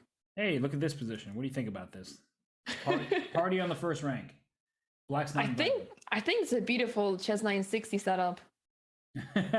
Yeah, it does look like what it is, but unfortunately for Kostya, it didn't start that way, and now James is retreat. I don't like that. Now knight gets to e3. c4. Okay, he's opening up the square for the knight to go to c5. Which costs him a pawn, but it is very understandable. But this is a little bit too much. Yeah, like you threatening knight takes c5. This knight is loose over here. James, it's one of those moments I talked about in the 5-minute portion. He played a little bit too quickly there. Like he just went bishop d8, and he's making moves sometimes with his hand rather than with his brain, and that's meant. It sounds insulting, but it's meant as a comment. Like he's too strong of a player to just be throwing those pieces around like that, and he gave Kostya unnecessary play after Kostya handed James a big opportunity. Right, and I think the problem was for James that he has this very nice position, but his pieces were not developed, and that's why he went for the move knight a6, and it makes so much sense. Like he wants to try to develop the pieces, try to create some play, but that was not it, and that makes it so difficult for Black, because he's trying to create some play here. He plays c4, which is a very logical and very clever approach, but not working in this very specific situation. And now all of a sudden the knight in c4 defended by the other knight. This bishop will probably go back to g5 at some moment to get rid of this knight on d2 and open up the c file. But this pawn on h4, and maybe white throws in f6 if you're not looking out for it, and black's king could be the one in big danger. Right. Okay, the pawn on c2 dropped, and ooh, I'm not sure about that. I think indeed f6 was the better approach. Rook c2? Oh my gosh, an h3 after rook g1. Oh, no. You cannot stop that. And Kostya down to 15 seconds, so he didn't have too much time, but to allow black to just attack white when white could have played f6 to start with, Kostya, he's not in his rhythm. Indeed, and James strikes whenever he gets the opportunity. Tactically, he's so sharp, and he gets the point, and it's 6-4 now. Now, I would say Kostya had a great game over there. It was going back and forth a little bit, but it shows still like his true strength. It's still there. It's just he misses this tiny bit of accuracy in his tactical play. Yes, and you know we see James throwing his G pawn up the board. He's loving this right now. Right? He's just trying to go for aggressive attacking positions, and he's been playing quite well throughout this match. I mean, in that that last game just there, he was given a pawn, he took it, he retrieved his pieces, so he did nothing wrong out of the opening. And as soon as Kostya wasn't looking, he played b5. But then he started retreating. He did regroup nicely. He in fact won this game. And for Kostya, playing queen d6 here, is this some kind of odd theory that I don't know? What is this? I'm not aware of this line, but I can tell you I've never seen queen d6 being like a queen trade being offered. So that is really original, and you see that rarely happen. So now with e5 allowing knight f5, must be some crazy theory line that Kostya has prepared. I'm so confused. Like I'm looking at this position. d5. Yeah, wow. That makes perfect sense. And I guess E takes d5, knight takes d5, bishop c4. It feels like white is springing to action first, but black is very happy to get that move d5 thrown in. Absolutely, and you always eye on the bishop takes f5 move, trying to weaken the pawn structure of white. And you would want to consider giving up the bishop pair for that, I think. Yeah, although now James gave up a pawn on e4. So if f takes e4, knight takes e4, he wants bishop g2 or something like that. And even so, wow, h5. I do like the move. Wasn't the pawn just hanging? It probably was, but I think he really wants to go for e4 pawn. So after g5, he's going to take on e4 and then ask the knight on f5 what you're going to do. That's a really good point. If g5, knight takes e4, the knight on f5 was loose, so there was no bishop g2. So good eye by you. So now you made sense of it for me. Thank you. I appreciate it. Knight takes e4 is not hanging because rook d8 will be checkmate. So do not move this knight, which means that you don't have to take on f6. You don't have to rush a decision like that. Bishop c4, very good move. And all of a sudden, black has 0 development, but is ahead by a pawn. Yeah, and you will see very quickly now with bishop e6, black is slowly coming back from this. He's able to develop the bishop, and if white decides to capture now on e6, f takes e6 will follow, and the knight has to retreat, and slowly but surely black is coming back in the game, and now knight e3. You can take on e4 now. You can indeed, and then I guess white will take on g4, so this is happening. Knight takes g4 is really important because it covers f2 as well. There's no fork available to black, and these pawns are really not good. Right, and knight takes g5 is not so threatening much because the rook on h1 is defended. So yeah, it looks like a very balanced position. I mean, black has some chances here, but with the pieces being traded off and the material being equalized, actually, this will probably still benefit black for the simple reason that black has the bishop, and this could be much more powerful with the pawns scattered over the boards, basically. Yeah, no, the bishop can look in all directions much easier than a knight can. Rook h8 gives up this knight for this bishop, and this rook f7 check, winning g7. That was an oversight by Kostya. It's an exchange of pieces, not directly, but once the bishop on f8 is taken, g7 will fall next. Right. Yeah, that is really difficult to deal with, and James has to find this. Will he find rook h8? Yes, he's going to find rook h8. You know, he has a minute on the clock. He's plenty of time. He doesn't. I'm sorry, Robert. No, I said yes, and he didn't trust you. It's okay. I trusted you. I thought I'd be correct for once. But I mean, now the problem is g5 is very loose, and bishop e3 check can be thrown in as well. And as long as you don't blunder some kind of fork, white's g-pawn is falling, like right now. And actually, where's that knight going? Wait a second. The knight can only go to the h file now. That's not where you want to be with the knight. Knight h4, rook h5. Okay, so rook h8 check, and now the king has to go to c7 probably, or d7. Okay, it allows knight f8. The knight's trapped though. Ooh, rook h5. Rook h5. Oh, knight f8. But then the knight gets trapped in the corner. Wow. Like, you go knight g6 check, you have your fork, that's great, but after the king goes to f6 and you push the g pawn, the knight gets trapped on h8. Wow. Yeah, that's beautiful. Wow.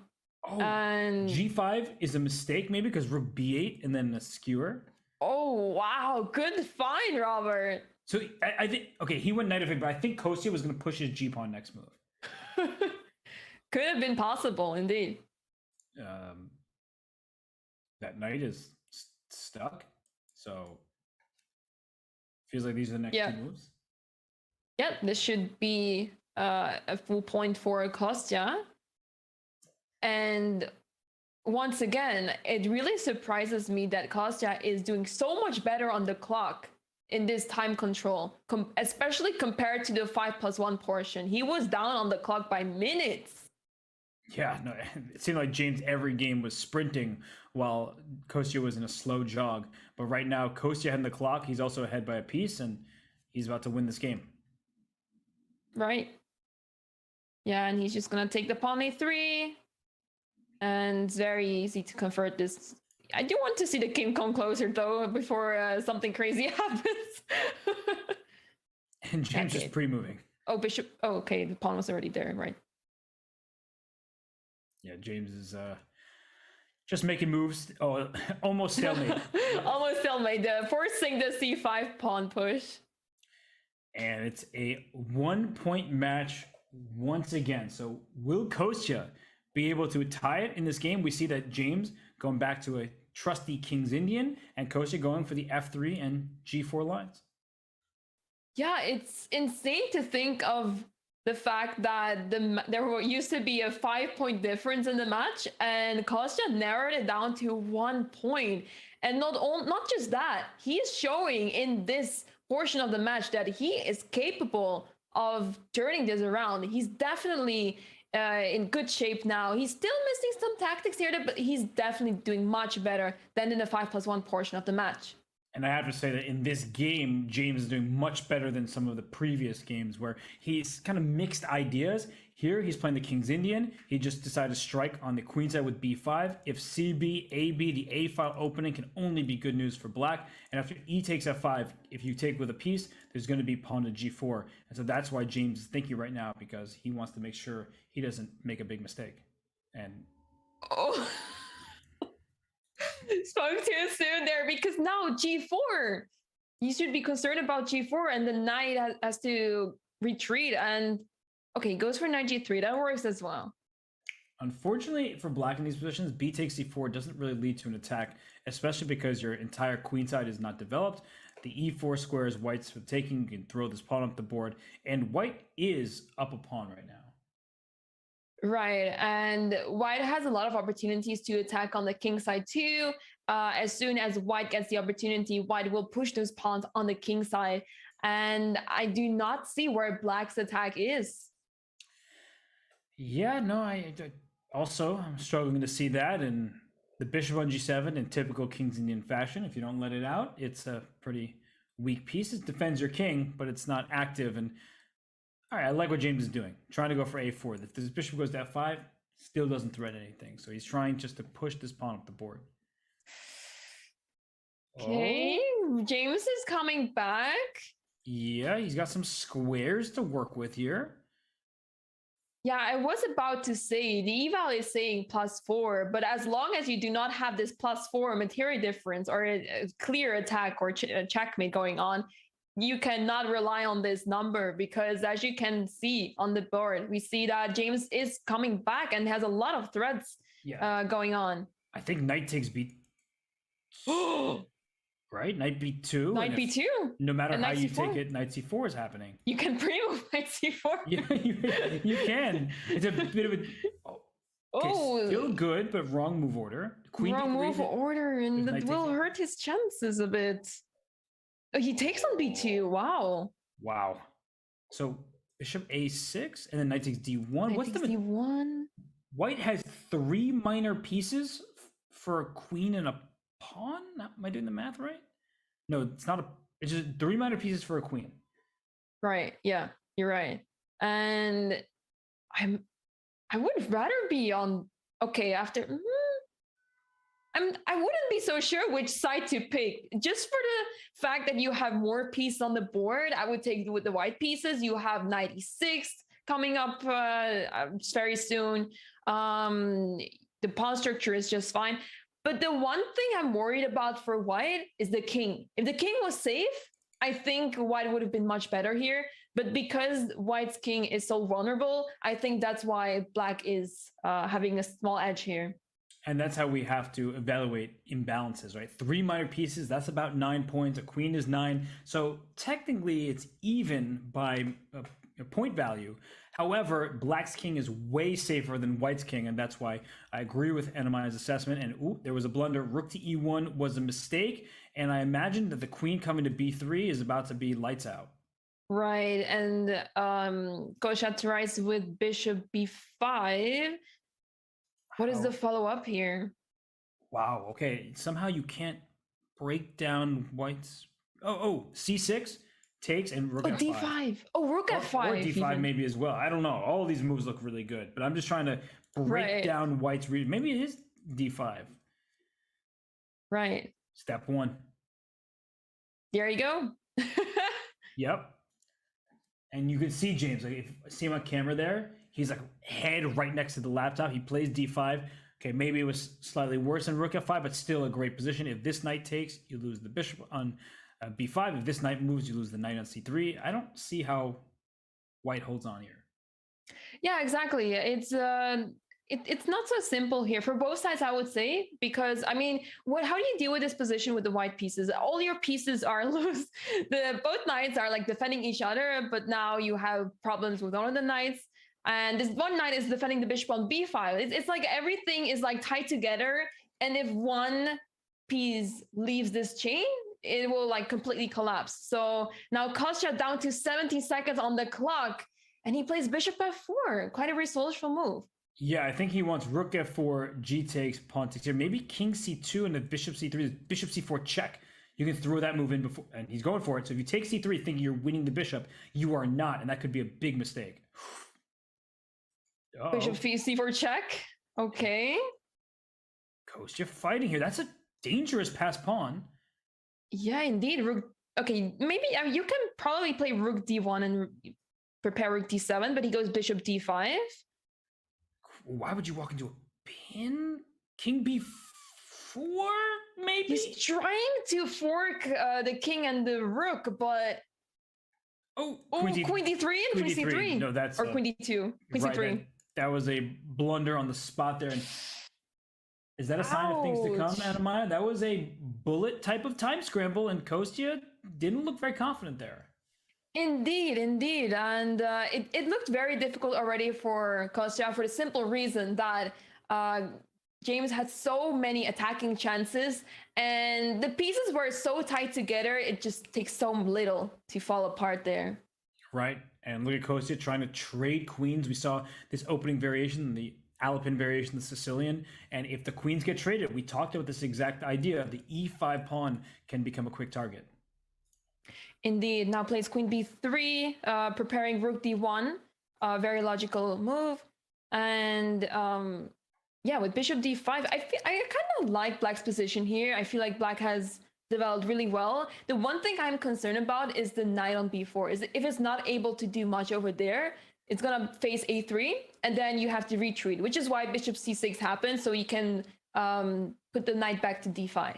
Right, the bishop was previously on that square, and I guess Kostya, if he wants to, okay, a3 is not possible. After bishop d5, queen a4, bishop c6, we could have seen more of a repetition. Instead, he plays queen a5, and Anamaya, that looks a little odd because the queen is now on the side of the board, and I'm not sure walking to a pin is a good decision. Indeed, it's very dangerous, and especially with a3 being available on the spot, that's why he decides to go queen b6, and yeah, he will probably continue developing his other pieces now, and looks like he was fine, but queen a5 was a little bit dangerous. Yeah, no, he gets to get away with it, and this bishop, how many times has it moved? Bishop d7, bishop c6, bishop d5, back to c6, back to d5, back to c6. It's like on a yo-yo string. Yeah, and it's kind of crazy to see that James, I mean, obviously James has developed very well, but he is not able to make use of this as much as you would hope it would be possible. For sure. And he just went bishop d2, then bishop e3, and will he go back to d2? I don't think so. It's time to play that move a3, I believe. And yes, Black can play knight to d5, and we have to start evaluating that position, but that knight is bothering me on b4, and he decides to kick it. Right, and also decides to trade it off the board. Now, will we see a queen trade? I would say you would not want to take it with the white pieces, and that's why James goes to queen c2, because you will be able to put pressure on that queen with rook fd1, and the other rook will also join the attack, and white will be very active, whereas Black is struggling to find the play there, as he has also moved his pieces back and forth many times. And bishop d3, queen g4, pawn h3, queen h5. The queen's like almost trapped over there. And I think at the end, white can play bishop to e4, but instead queen b3, avoiding the queen trade. That was a big mistake. James had the chance to play bishop d3 there. Instead, queen b3. I'm already looking at possibilities for tactics. Ooh, bishop a4. And what you do is, yeah, you don't have much to do there. I mean, queen d3, I guess. Yeah. We were going for the queen trade anyways. I was about to say he was trying to avoid that queen trade, and now he has no choice. And after the queen trade, the rook has to take. You can even trade bishops if you want. I'm not sure if you do want, but queen c3. Wow.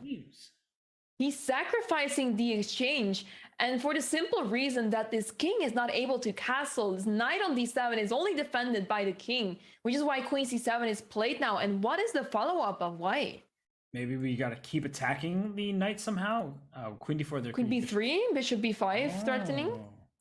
Okay, so a6 looks like it needs to be played, and there's knight d4, rook c1. So James with a smart exchange sack there.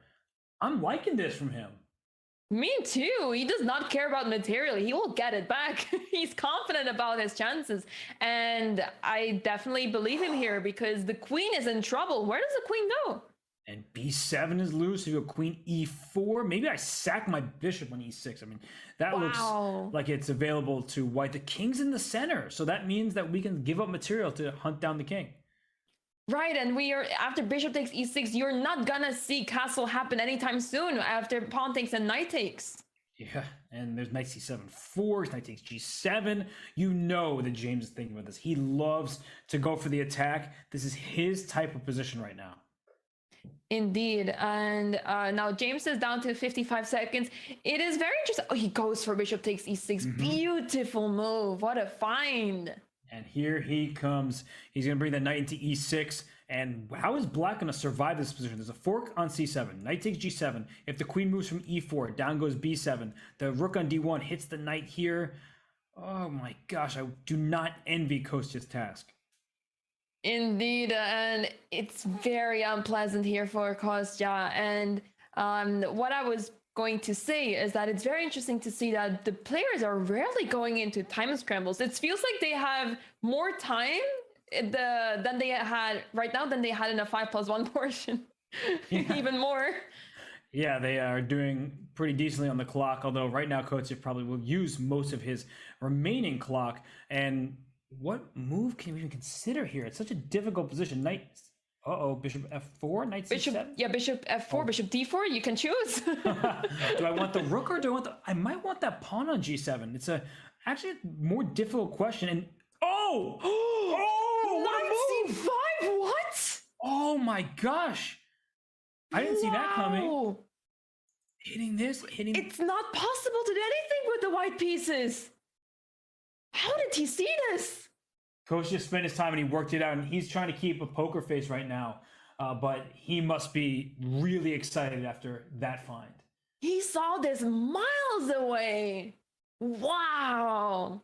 And I think I heard Kostya say, knight c5 and we live, because that's a Canty expression. If I've ever heard, when a queen e6, you can't castle into or through check. So the king remains in the center, but no pieces left for white to attack with. Indeed, and remember, James sacrificed an exchange, and then after that a piece for the attack. So he's down to rook now, which is why Kostya is winning completely in this position. You still have to be careful that you do not get checkmated somehow, which is why queen f7 is played. But yeah, this is totally winning for Kostya. It's just, there's a check back here. Kostya's gonna 10 seconds. We saw him look a little iffy in the time scramble a game ago. He plays h6, and there's queen b8. Okay, where is it? Where is it? You just, you take here, and after h5, queen c6 check is a draw. You have a repetition. It's a draw. Wow. And he goes for it. He sees it. And there you go. Wow. And it's crazy. We're getting a little bit of recency bias because Kostya, he threw that away. James was winning, but he had, there was two different forks in the road, and he chose the one more traveled by, and Robert Frost would have shaken his head and said, you got to play bishop d4 next time, go for the pawn rather than the rook. Right. But yeah, both players had a really difficult situation there. And Kostya find this amazing knight c5 move. So that was a really wild game. Both players had chances. So I think the draw was a fair result in the end.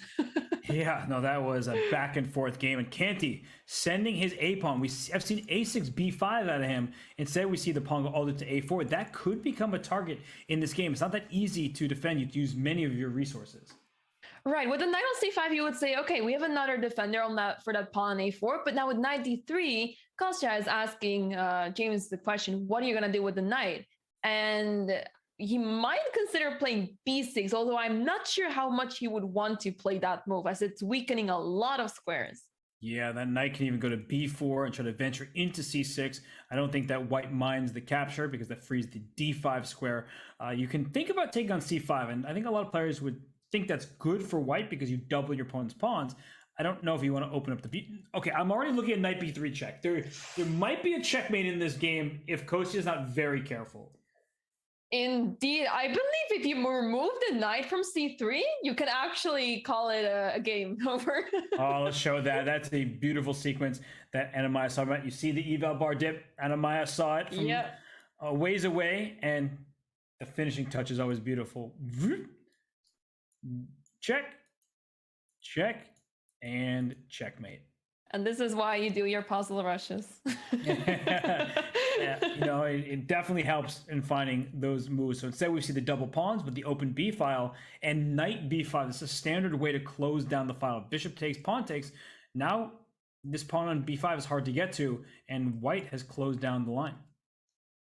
Indeed. And suddenly it's super unclear here what is James' plan here, because if you're not able to attack anymore, you cannot get rid of this pawn on b5, then where is the attack going to happen? He's trying to maneuver the knight to the queen side, but where is the knight exactly going? He's trying to go for c4, covering the diagonal that the bishop is defending the pawn on b5.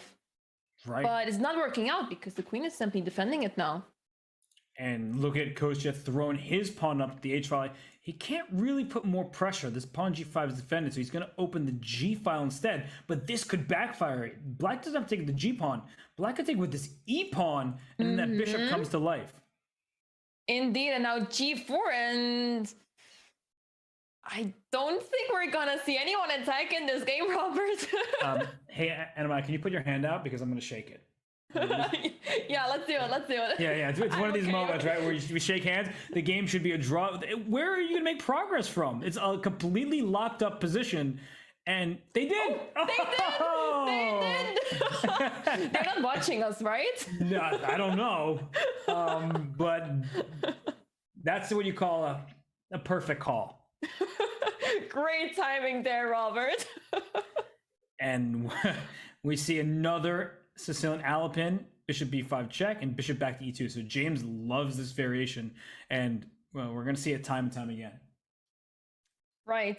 So yeah, same position, queen b3. Are we going to see the bishop moving back and forth again? I don't think so, but okay, I think it's already different with short castle, knight c3, and both pairs are developing slowly their pieces to better squares. I think it's important to note that knight c5 would be a great move if your knight on b4 were not loose. So that's one of those ideas that you're like, oh, I'm just going to attack your queen, and then you forget that your knight gets in the way of the bishop. So that's not actually a threat just yet. Right, which might beg the question, do you not want to play a5 once it's your turn? So after queen c4, aren't you just running into rook c8 here? I would love to play rook c8. I think he's running to the attack. I mean, this is Canty style, right? Just like, let's go for a checkmate. Indeed, knight d5. Okay, he's offering the trade of the knights again. He did it in the previous game as well in this position. You can go over to g4, but there might be knight takes c3 and bishop takes f3, because if this knight on f3 is captured, e5 will fall. Right, so you have to be really careful in this position. And I think the problem is, I would say that there's always bishop h6 ideas. Oh, after knight takes c5. Oh, b7 drops, right. And trying to figure out where the counterplay was. Yeah, I mean, white has the pair of bishops and now has restored material equality, but black's pawn structure is healthier. Now, that c pawn can tell me that I'm a fool and it goes and marches up the board and becomes a queen, but the split pawns should be worse off than the connected pawns. So black, for now, is healthier, but white has the pair of bishops. Indeed, and this pawn, the c3 pawn, is a passed pawn, so white might be able to make use of this. And as you said, the pawns are disconnected, but it does allow in this position for the pawn on c3 to be a passed pawn and potentially cause a lot of trouble for black. And I think that Kostya, he's very happy to trade dark squared bishops, because when you have a knight, that knight can sit on a dark square, maybe even c5, and that bishop on e2 will never be able to attack it. So with the bishop trade being offered, I don't think at this point that Canty is much of a choice. He can trade on e7, and he's seeing that black would have a dark square blockade with this move, and that looks like a step in the wrong direction. Indeed, you do not want to put the bishop back where it started with. The plan is clear of James that he wants to play bishop f4, but now with knight f3 check, the bishop is off the board. And I would say this bishop, the dark squared bishop on c5, I feel like it's a very strong and powerful piece because it is eyeing on this one weakness in white's position, f2. And that's a pretty permanent weakness. I'm thinking about taking, playing queen d2. And he plays bishop b6 instead. He didn't want to trade rooks, but there was the opportunity to get that queen all the way up the board. Yeah, and after queen e2, perhaps the reason why he didn't play was queen e2 would have been possible to play. So yeah, he wants to take it easy and keep as many pieces on the board.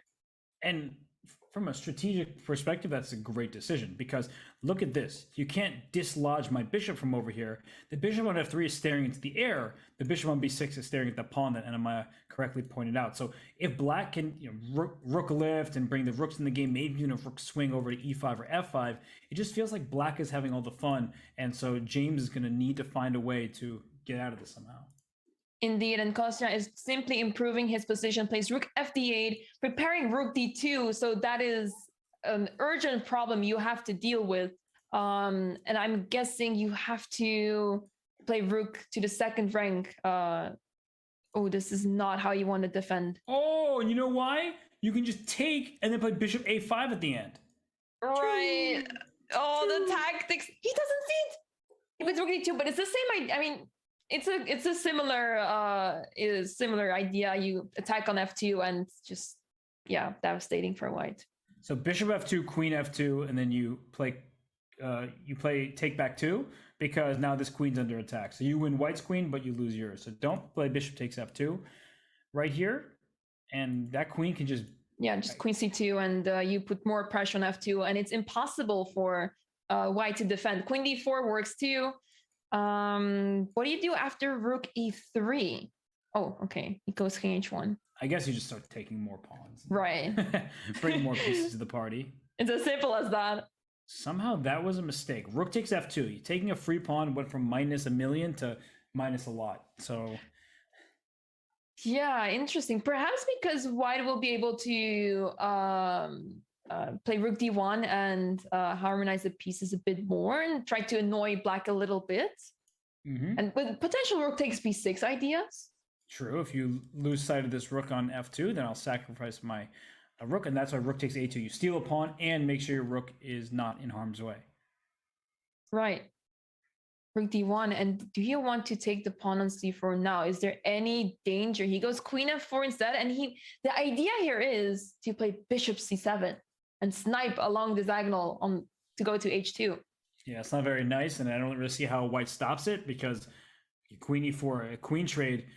There is one way to blunder here, right? If we trade queens and go rook takes c4, there's rook takes b6, because that bishop is the only thing saving the back rank. Right, and that's why g6 hasn't played. He does not play h6 because, well, the bishop was covering h7, so that would not help a lot. But he plays g6 so that he's able to go to g7 whenever he wants to. And now you might regret it, because there could be a rook d7 type of move. Instead, he makes sure the rook can't leave the first rank, because the king has no escape squares, and 3 extra pawns for Kostya. Wow. And especially, okay, you would say that even, the rooks, if the rooks get traded off, you want to simplify. There is opposite color bishops in the position, but even then, with so many pawns being up on black side, it will be very difficult to equalize that. Bishop takes f5, bishop e6 check. Oh, And he should have done it instead of gf. He should have won bishop takes f5 immediately because he would have won both pawns. Wow. No, that's one pawn. Okay. Oh no! F7! And the bishop is gone! Oh, it couldn't have gone worse. Oh gosh, I mean, Kostya is just not going to be able to handle the time 2 scrambles. seconds. King He needs to h4. go fast. No. King h4. No, not now. Not now. No! No, he's completely collapsing in this position. He's giving all the checks he can. The rook! The rook is hanging. And look at Canty, he almost fell out of his chair. Oh my goodness, what just happened? He almost fell.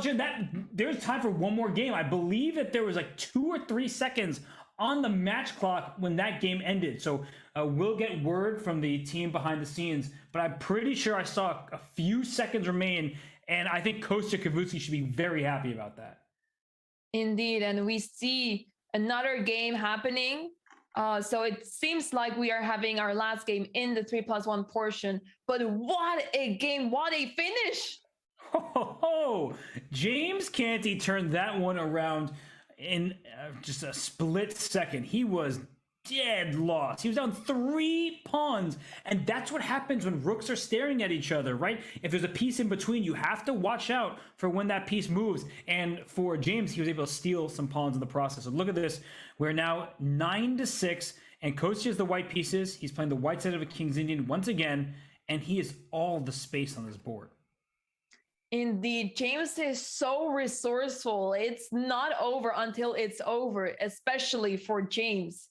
And now in this position, white has a lot of space, but with this pawn on a4, black is gaining a lot of space too. But now with the bishop on d7, actually not being able to do much there. So I would definitely want to take the white pieces here. And then knight on c5 is black's best piece. And we saw in a previous game where Kostya took it with the bishop. Now we can take it with the knight. And if you take again, you may be walking into some big trouble with 2 minor pieces in the same row. So bishop takes c5, I don't think is available. That said, this queen wants to snake into b4. I was about to say that, and bishop c4 might welcome the queen. Indeed, it is really inviting the queen to go to b4. And it will not be so difficult for white to deal with that. I mean, obviously you can play queen d3, but that might cause some other problems. You might allow queen b2 moves, and then the queen just infiltrates in white's position. Yeah, look at this. Knight d6 is about to be placed. The queen will... if the queen jumps back, you lose c5, but if the queen goes up, you just lose your queen. So I think one option is better than the other. So let's give up the c5 ball. Right, we have to let go of it. And now if bishop takes c5, you can always go back to b4, very safe and sound. And it not only is it safe there, it's also defending the knight on c3, which is really important. But I also love your reaction there, because so many people will say, wait, there's a rook hanging. Let me go take that rook. But watch this. Look at the evaluation. -8. -8. You would take a rook for a bishop, and you immediately lose the game because knight d6 is unstoppable with 2 pieces in a row. So you may think rooks are more valuable than bishops, and that often is the case. But just because that's the point value that you're told doesn't mean it's true in every single position. Kostya Kavutskiy, he teaches chess, he knows chess, and he plays bishop to b4 on my suggestion. I'd have to be honest here, Robert. I did not see the rook hanging. I was just so happy seeing bishop b4 covering everything. It's just my intuition, you know? I see that there's problems on the c file. We have to take care of it. Well, I do appreciate your honesty. You could have just looked brilliant there. Instead, you look brilliant, sort of, but mostly genuine and kind. So d6 was played by Kostya. He clears the d5 square for his knight. And I think this moment right now for James, he could think about the move queen to d4. G5? Because there's problems on the c file. G5 now with knight d5? Oh gosh, he steals the pawn with g5, knight d5. We live was available there too. Okay, yeah, I mean, you have a wonderful position here, knight c3. This bishop on b4, best piece on the board. Absolutely. Okay, apparently that was not the move. I'm trying to figure out why, because rook c4, queen e3 check. The queen can drop back to e2, so that doesn't quite work. I think c3. Oh no, wait, the rook was not there anymore. Sorry. Oh, just queen back. Oh wow. That was your call. Yeah, if we go back a couple moves, it said black had the advantage. And I think that we're kind of looking at this as well because the eval bar, but queen d4 hits this bishop on c4, and if you take, then the bishop is hanging anyway, as is this knight. So that queen d4 move was available. Hard to make a move like that when you're down a couple pawns, but the tactical lines were available there for black, and now James is just kind of toast.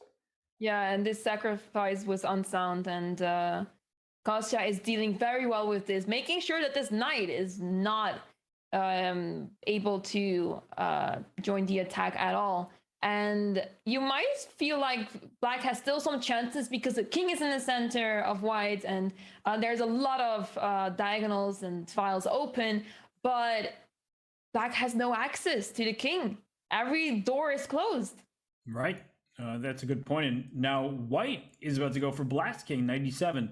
And I'm trying to figure out how you even create counterplay. 97 check. Where's that king going for black? Yeah, you have to go to f7. Otherwise, there's always a knight check. Can I just start taking pawns? I think that's a very fair point. And yeah, now the f5 is open. But okay, it's not fully over yet. Okay, I guess you can stack pieces on the f file and you can barely defend. Yeah, the queen comes to d5, rook to f1. I just need to make sure I don't allow queen e3 check. Right. Otherwise, as you were saying, black has no avenues to go down. Right. Yeah, and James is spending his time here. He's trying to figure out what other resources do I have here, because his knight is on h7, bishop is on g7 stuck. You have no opportunities with those pieces, and he goes rook f8, a very nice defensive move. Yeah, I really like this because this rook is an important defender for the white king. So Kostya down to 30 seconds. We've seen him struggle in the time scrambles. He does just take a pawn. He can take on f1 with his king. I'm just getting a little bit nervous that it's becoming more of a blunder-prone position. Indeed. Very well said, Robert, because queen b6, I was about to say, don't blunder, bishop takes b5. So he found that right away, a4. And yeah, he has a lot of moves at his disposal. That Queen was a e3 little first. scary. Queen e3 first. Ooh. You have to be very careful right now. Queen f2. Oh my gosh. Oh gosh. Do you play d7? I think that's just to get the bishop out of there. I think that's a very, very good move. Just distract the bishop. He plays it. There's Queen no more g8? chance. Can you take Yeah, this should be winning, but the queen is so close. Yeah, look at this. D4 and f8 down to 13 seconds. Oh gosh, I'm worried for him. He needs to find the right move here. Oh no! Poor Kostya. The bishop can go to g4 and here take on e4, take on b4. Oh no! What? James! Queen g8! It's me! Checkmate! Oh my goodness, what a finish! What happened? James! Oh my gosh! That was... You gotta keep checking. And after this queen takes b4 with check, the queen can just keep going around. You're definitely gonna lose this knight at minimum. And immediately winning for black. Wow. This is incredible. What a game. What a finish. And this results the 3+1 portion of this match, Robert. This was insane.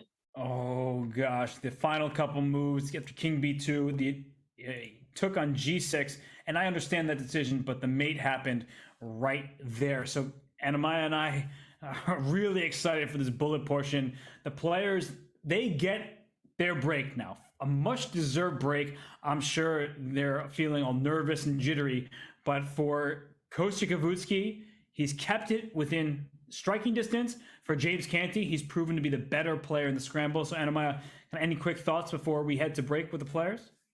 I think I'm very looking forward to the bullet portion of the match. Kostya has shown that he is capable of keeping up that time management, but in the time scrabble situation, it's very, very tricky and more sided for James Canty. So I'm very curious to see how the bullet portion of this match is going to develop. Well, we don't have to wait much longer. We're going to take this very short break, and when we return, it is the bullet section here at the I Am Not GM Speed Chess Championship match between James Canty III and Kostya Kavutskiy.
The Junior Speed Chess Championship continues on Monday, May 16th, 9 a.m. Pacific Time.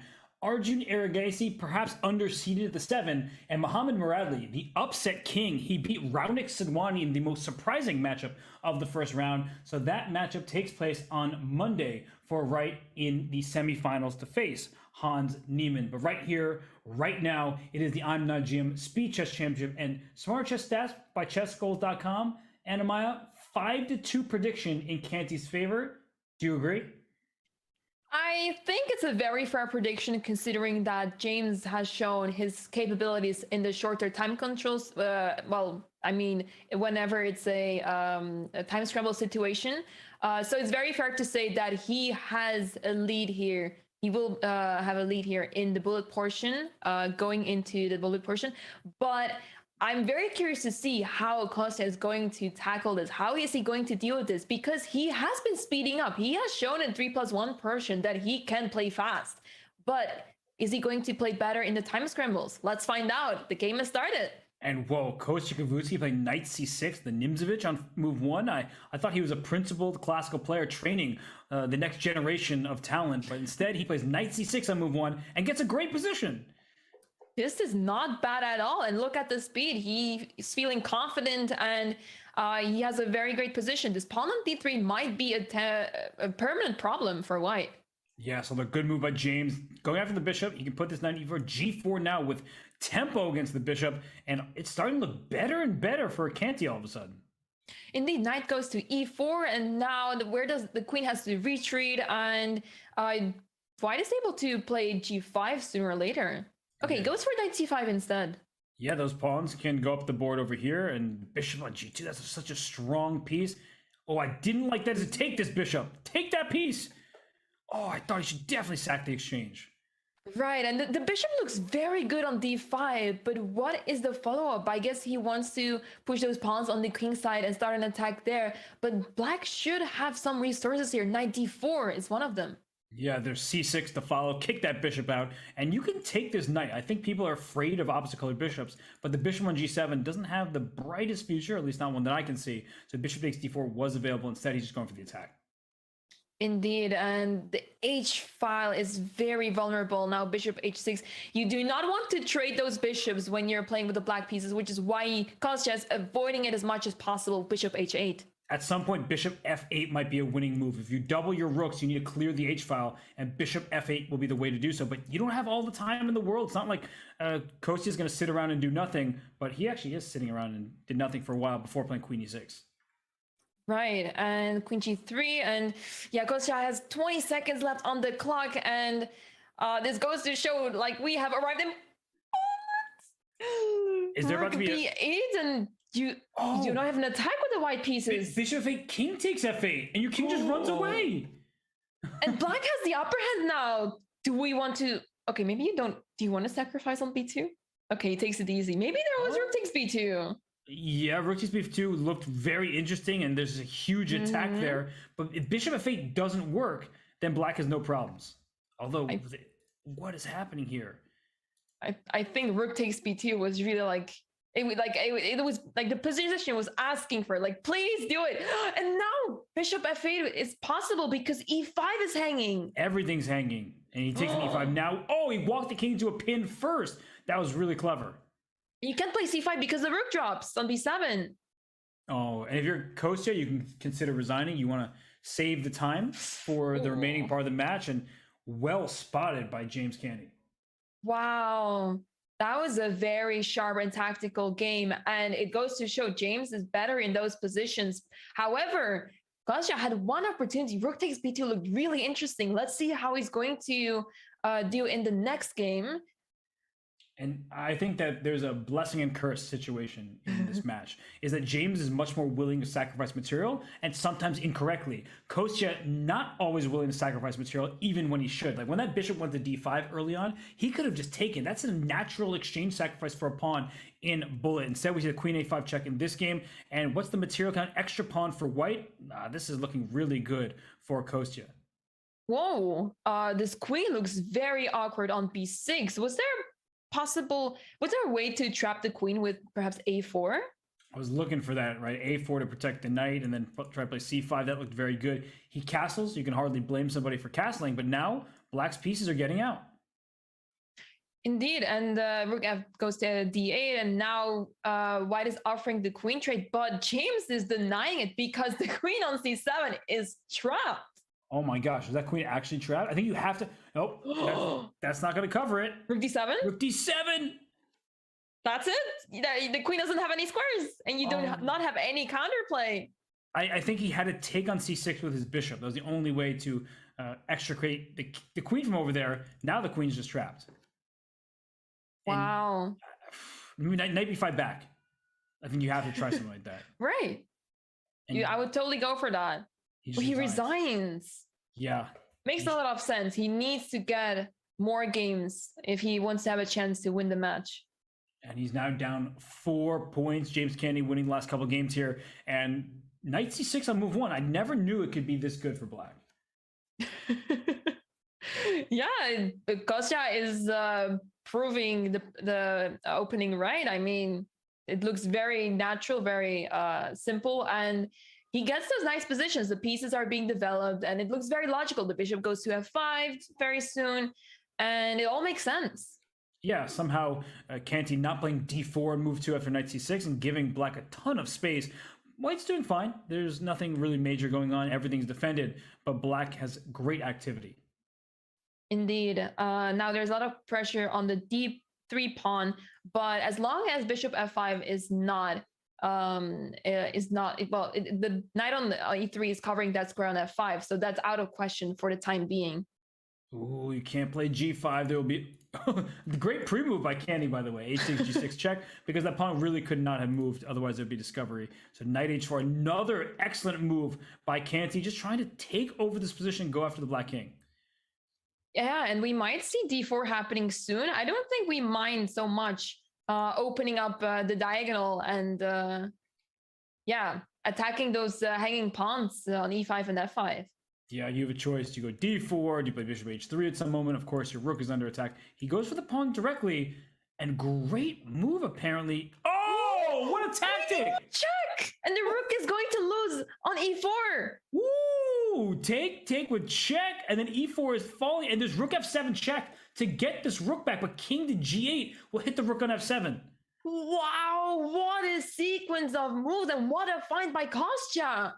Oh, Kostya been doing his puzzle rush over here.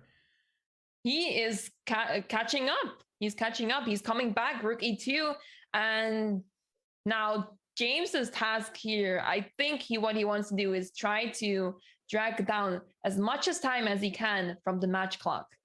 Right.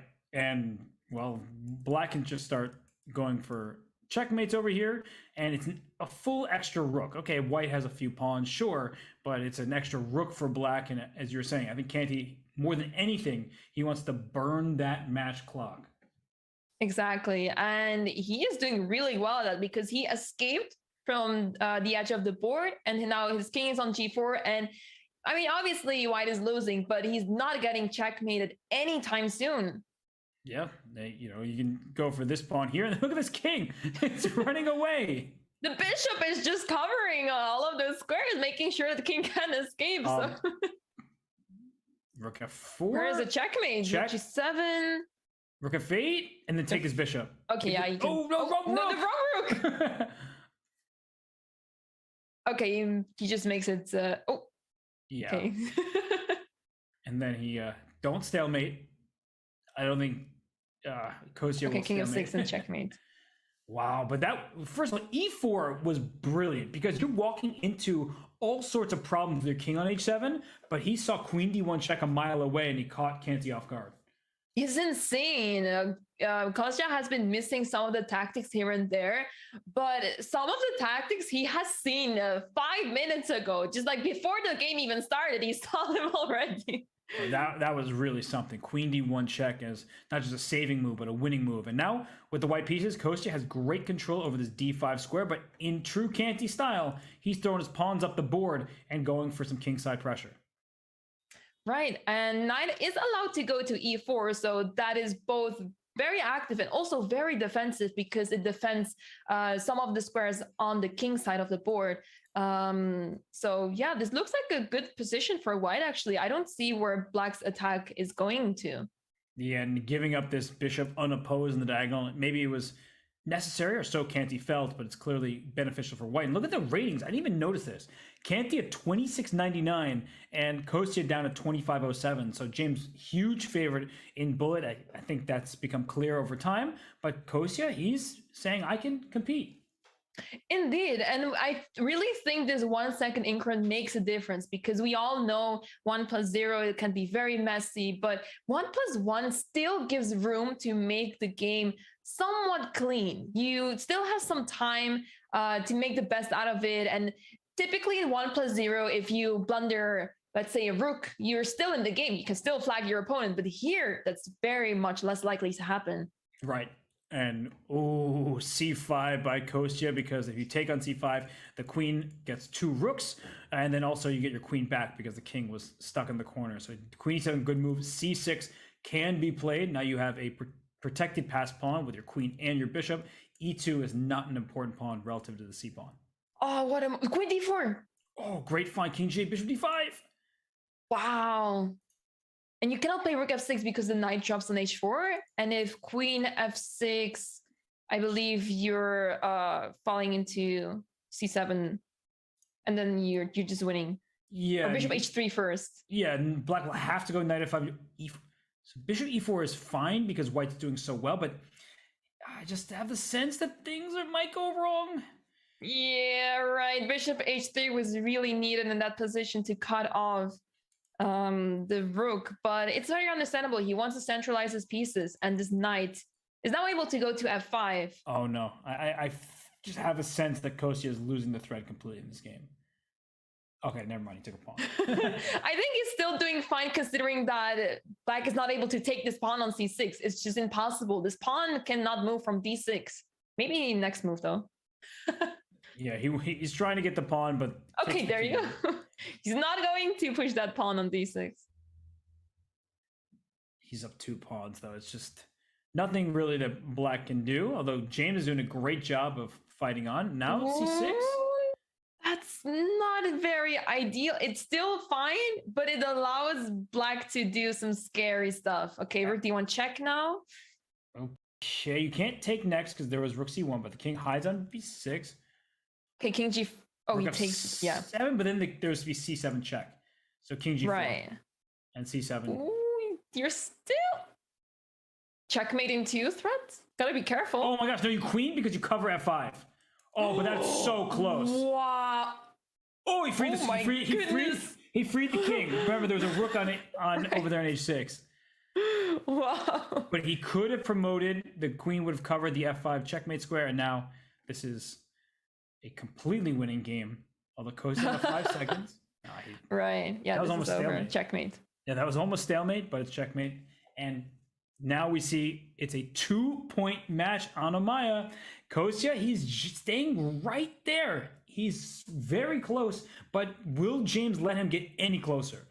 He is doing much, much better than the rating difference suggests. And it's not because Canty is slacking here. No, Kostya is stepping up his game here. The 5+1 portion was just a warm-up. Yeah, he's finding his best form. Better late than never.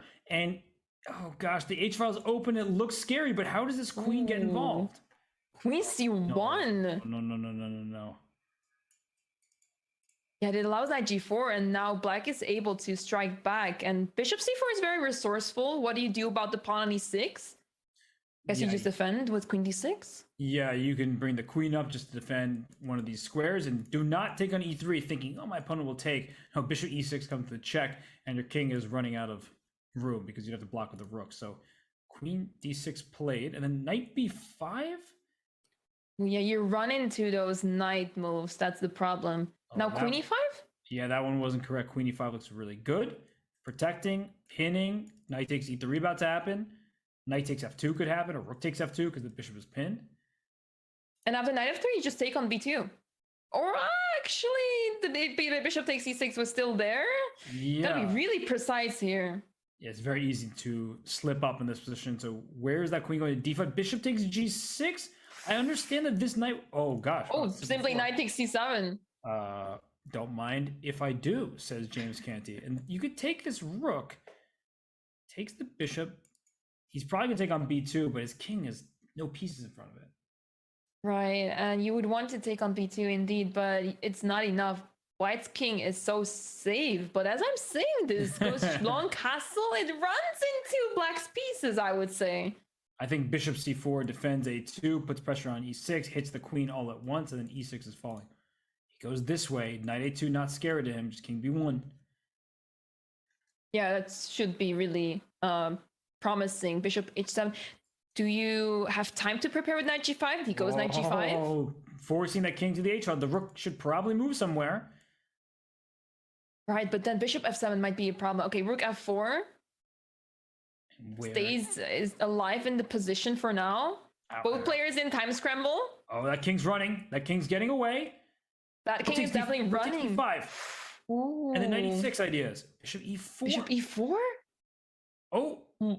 Queen, threatening queen a3 after b takes c3, queen a3, is that but rook drops. And here rook b4. Oh, okay. He was going for rook b4 check, but he doesn't get it in time because the rook was hanging with check. And and James is getting this one. But I'm gonna pull that game up real quick because I want to show something very quickly, that if that rook was not captured on f4 at this moment here, that there was the idea of, if bishop takes d5, trying to get rid of the checkmate, rook b4 check, you can't take because a mate after bishop b3. Some kind of sacrifice like this is looking scary for the king. White probably still gets away, but that is what was desired. So it didn't happen. Wow. The rook fell with check, and we're off to this position. And Amaya Kostya with the white pieces looking pretty solid here, although there's this weird pin. Indeed, and that's why Kostya goes for h4. He does not want to deal with any of that. It's quite unique to see a knight on g5. You do not see that often. But now with the pawn h4, this bishop on g4 is going to stay there forever. It's really annoying. Okay, trying to put... Still not working, Robert. I'm sorry. Uh-oh, takes... Wait, what happened? He took the pawn to the rook, so he's up a pawn rather than an exchange. Okay. Suddenly I saw a bishop on b2 and it smelled like trouble, and now the exchange drops. Yes, so he didn't take the first exchange, but James says, hey, you can get away with it once. I don't want that one. The second time, that's all mine. So knight g5, and we live queen g4, queen h4, queen h7, and then king goes to f8. The bishop on g7 just defends everything. Right, and e4, very resourceful move to open up some squares. The rook will be able to go to e5, and perhaps the next move could be d5 even. Just push all these pawns forward. The bishop is open on the diagonal in case that is something you're looking for. And Kostya, he's down under 8 minutes in the match clock. He's down 3 points. He shouldn't resign just yet because he has some attacking chances, but it's getting to that point where you need to consider resigning positions like this. Right, yeah, it's a very big gap already. 3 points lead for James, and the clock is ticking. 7 minutes left, and we know that James is gonna milk that clock. Great move, rook e5, hitting the knight, and behind it is rook h5, pinning and winning the queen, and otherwise you lose the piece. So that's game over. Kostya down 7 minutes, 20 plus seconds. As long as there's 1 second remaining to start a game, we saw in the 3-minute portion, the next game goes, but yeah, he's losing this game. He's gonna be down by 4 points. Right, and he still keeps trying to find a way to save the position, but it is simply impossible. Yeah, unless James blunders, but James is up by 20 seconds here and up in exchange. What more can you ask for? Nothing. Rook f5 just to trade rooks. Yeah, that's over. Yeah, he really needs to consider resigning here. Yeah, he just lost another minute on the clock since we talked about the resignation. And I think that there might already be too little time remaining.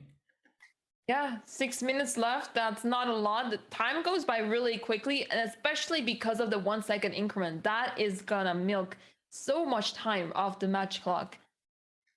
And there's nothing left for Kostya here. That's why he resigns. Mm-hmm.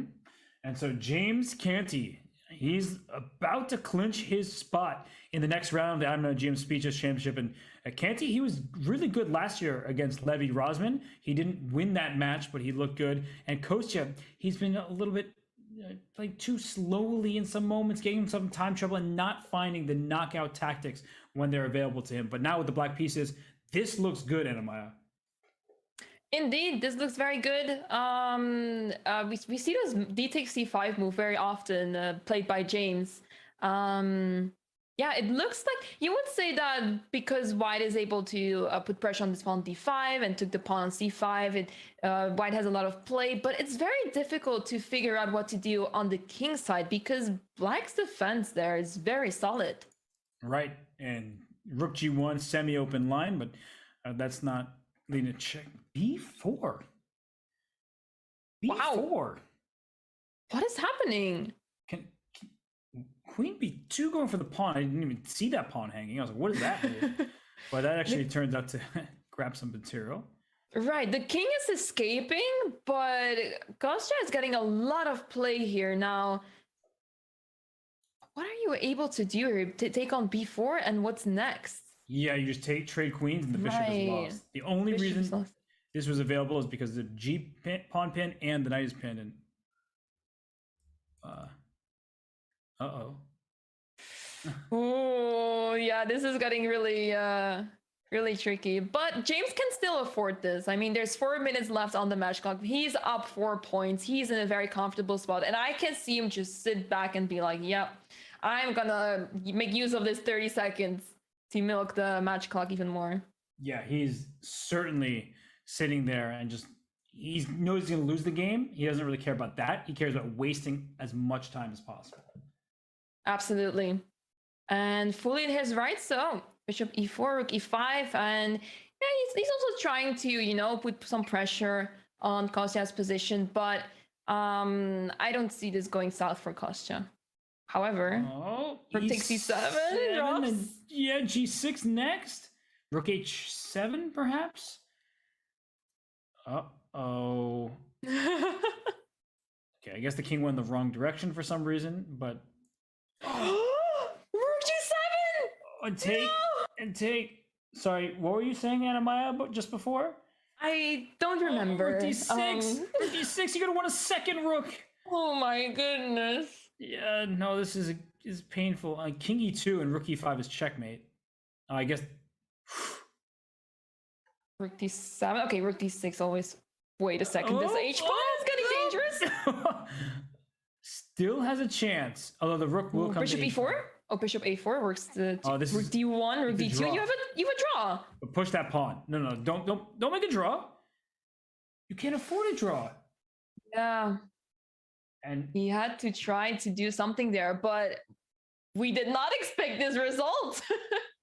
No, they drew that game when all was said and done. And James Canty has officially locked up his spot into the quarterfinals here at the IMSCC Speed Chess Championship. And James, he's been playing over the board a lot. This h5 move, it may seem very random, but I've seen him play this in classical chess as well. And so this is a legitimate try by him. And he should be really proud of himself the way he's played today. Absolutely. James showed a great performance, and he showed how resourceful he is. He can be down 3 pawns. He can be down a piece, a rook. He still has so many tricks up his sleeves. But at the same time, Kostya also showed some great play and showed us what he's capable of. I mean, the comebacks he made, he was down on the scoreboard all the time. But the fact that he was capable of coming back so many times shows his true worth. Yeah, he kept it close. And for James, we think about this match, and there were times where, Kostya had some great positions he wasn't able to convert. We can't forget that James himself, I think it was 5-2 at that point, where he made that bishop g3 check move, gave up his piece, and then immediately lost the game because he was down a piece. So he had some chances that were squandered as well. I think sometimes in matches like this, we think what could have been for the player who ends up losing the match, but both players, they had moments they would have loved to take back. Absolutely. It's a Speed Chess Championship format. There are so many games, many blunders to be expected. I mean, you cannot play without those blunders. Fortunately, it's not possible. No, blunders happen left and right in the Speed Chess Championships from players as strong as Magnus Carlsen and Kari Nakamura. There's some great chess along the way, but you know that it's part of the ride. Oh, goodness. There's a checkmating attack over here. Right. And yeah, that looks very promising. Bishop h6 is one of the ways to defend. And yeah, queen g6 seals the deal. And there's still 50 seconds remaining. So Kostya, This is a forced checkmate, so he'll get one more game after this. Unfortunately for him, he'll be down 3 points, so you can't get a 3-point victory. This isn't professional football. Yeah, indeed. Oh, e7. He doesn't go for the checkmate. But yeah, I think, I mean, there's not much more to be played for, considering the big lead for Canty. Right. And if this match were closer, that would have been a big missed opportunity where you're still completely winning, but time runs off the clock. And it doesn't end up mattering here as James's king is about to be checkmated. Right, rook. Where is the checkmate? Rook c7, queen c6, or okay, and then queen b4. Yeah, if king c5, there's b4, and if king a5, there's queen b4, as you were saying. And was that? Oh, it's the match. There's zeros on the clock, so we're not even getting another game. The timing. Yeah, perfect. The clock strikes midnight, and for Kostya Kavutskiy, that means that his tournament has come to a conclusion. But for James Canty, really an excellent display, and people might be surprised. He was the 8th seed. He's not an international master, but we just saw him play wonderful blitz and bullet chess. Indeed, Robert. We saw some great chess today. Both players showed a great performance. James had a fantastic start with 5-0 lead, and Kostya coming back from that, winning, I believe it was 4 games even in a row. Correct me if I'm wrong, but he had a fantastic comeback, and that goes to show that you never can give up. It's always possible to come back. Right, it was very close, but James Canty, he started out on fire. He ends the match with a victory. We will bring the players in for an interview in just a few, so stay tuned to hear the thoughts of the players after this great match between James Canty III and Kostya Kavutskiy.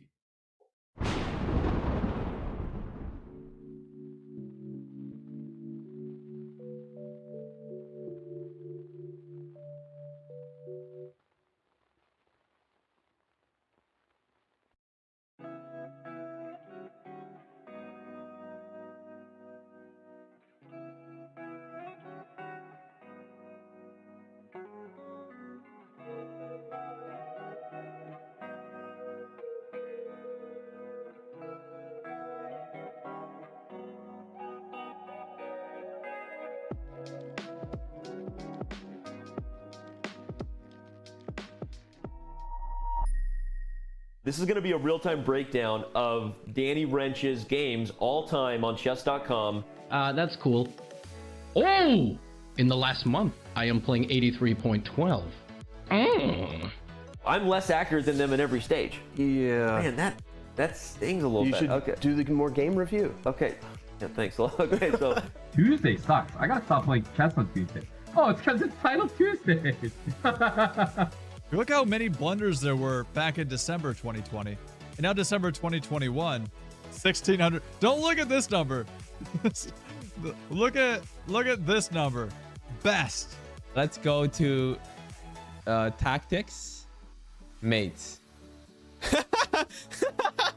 I'll probably need to work on these ones. Yep. Every single rook fork that has presented itself to me, I have found. No one has a higher percentage of rook forks than I do. Yes, correct. These are literally the knight forks that you missed. I missed knight d6? You saw it just now. What the is wrong with me? I could have done here and then taken this pawn, and I'm winning because my pawns get held together. That's probably the coolest part about this feature. Like these positions against Hess? Rook there for rook e2! And he blunders mate in one! Oh my goodness! I'm awful!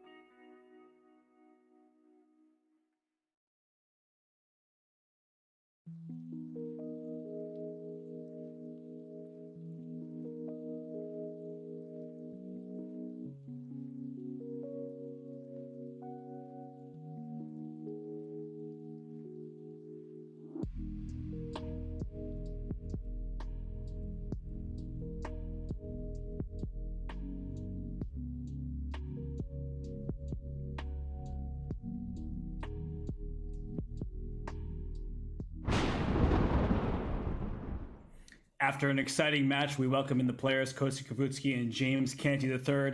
James, gotta give you a hand. That was an excellent match. And my first question for you is, how did you get off to that 5-0 start? Well, you know, behind the scenes, nobody noticed. Kostya was talking mad fast, bro. Like, he was literally calling me all these names, talking about my family, you know what I mean? And so I had all that energy to give him. And so that's where it came from, right there. Yeah, that might have been a mistake on my end to talk all that fast. That's exactly what it was. That's exactly what it was. Yeah, and Kostya, that was a great comeback you got there. How was it feeling? I mean, obviously, we all know being down 5-0 is devastating, but you made a fantastic comeback. Did you feel like you were having a chance there with that amazing comeback? Yeah, I definitely thought I had some chances once it was like, within 1 point. It's funny, in the first year, I was also down 5-0 to Lawrence after the first 5 games. Crazy.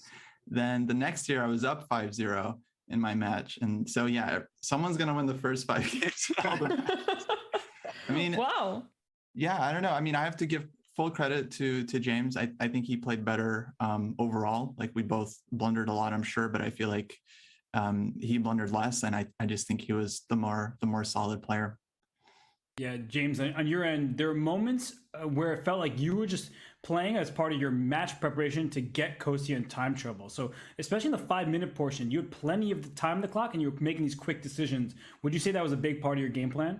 Absolutely, of course. I know Kostya is not the fastest, right? He don't play much bullets. So I'm like, ooh, I might have a chance for real in a bullet because he don't play a lot of bullets. So I sized him up. So his bullet, he don't play a lot of bullets. I was like, perfect. That's going to be good. So I definitely have to do good in the blitz. So I was like, well, if he doesn't play much bullet, he's not as fast. So he thinks a lot. So let me make sure my opening prep is good and sharp. And it came in handy. So we got some time there. But if I was moving too fast, he was just getting me, right? And hitting me with moves and finding the right ideas almost every time, especially when that comeback came and he scared me. And I'm like, bro, I'm sorry. Can we be friends? Like, why you got to do me like this, right? and then I was able to string up some more wins and keep the lead. So, man, it was crazy. Right. And a question actually for both of you guys, because the format has been changed slightly in the sense that there's no more halftime break in the format. Does that feel any different? Was it more difficult for you guys? First for you, Kostya. Yeah, definitely harder for me because I rely on the opening prep. And so during the breaks, like I'm checking the lines and stuff. So I really do appreciate that halftime break. So you get 2 games each, quickly check the lines, you find your improvement, and then it's kind of part of the match strategy to adjust. But okay, I was fine as is. Right. Yeah, how about you, James? For me, I mean, it was it was more of like the time issue. Wait, what was the question actually again? Hold on, I was looking at Kostya. No worries. The format has been changed slightly, that there's no more halftime break. Right. So the halftime break, I was like, man, what I was just thinking about is Kostya. He hit me with that 94 in the Joe Bava, and I was like, that's exactly what he did. He in the halftime, the little break we did, he found something in there, and that's why I was just like, I couldn't remember the question because I was spaced out thinking about what he just said there. Now it's nice. He did find something in there, and I didn't have much time. I just grabbed some snacks real quick, came back. But that break actually is very important, I think, because I did that with Levy last year. I was like, I'm tired of this line. I'm tired of this annoying line in the Trumpowski. So I came back and did that the same thing as Kostya did, is actually looking at the lines from there. So for me, I was locked in though. I think it was good to lock in. For me, I was locked in. And if you're losing, it's tough because if I down 5, I have to be locked in. Sometimes you need that break. So it was sometimes I guess it's bittersweet. It's good, and if you're on the bad end of it, it's not as good. Yeah, exactly. Very interesting to hear that. Yeah, I actually have another question for both of you. So you're both extremely well known as awesome content creators, but you both have been playing a bunch of over-the-board chess recently, some norm tournaments. And so what has that been like for you two to get back over the board after what had been a long time away from it? Well, I've been really enjoying playing OTB again. I didn't realize how much I was missing it until the pandemic hit. Of course, this is my favorite event of the year, so it doesn't jive great with like the classical prep, but like, oh man, gotta play this. I gotta play this tournament. It's so crucial. 100% right. I had to hide a little bit of prep. I'm like, I hit him with something, and I'm like, no, let me not put that out there because people. I mean, I'm a sleeper in a way on chess.com. I don't play as much blitz because I'm keeping things secret because people prep, right? And I'm playing every month. I played in a tournament every month, so I'm gonna continue that and keep going until we reach these goals that we're looking for. But it's good. I think it keeps us in shape. Kostya is playing. I'm playing. This was great prep for us going to tournaments. So we only gonna do better because of training matches like this. Right.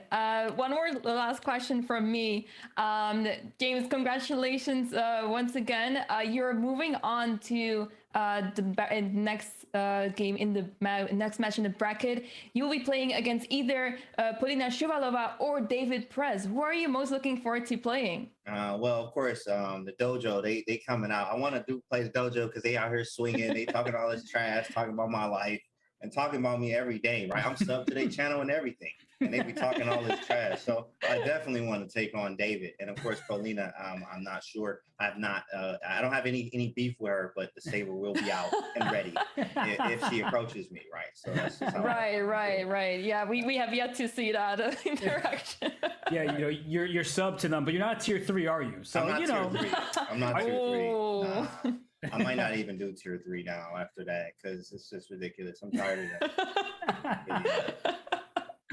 Oh, well, we got to thank you both for being awesome competitors and giving us your insights here. So we really appreciate you both. And Kostya, sorry it didn't go your way, but we look forward to seeing you more in other events and over the board. And James, we'll see you in the next round. Great match, guys. Thanks, guys.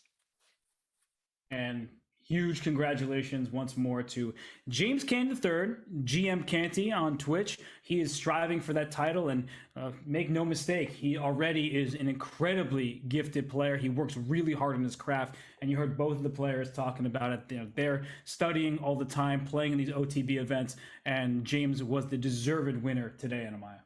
Absolutely. He showed a great performance. James was really doing a great job. He had a great start.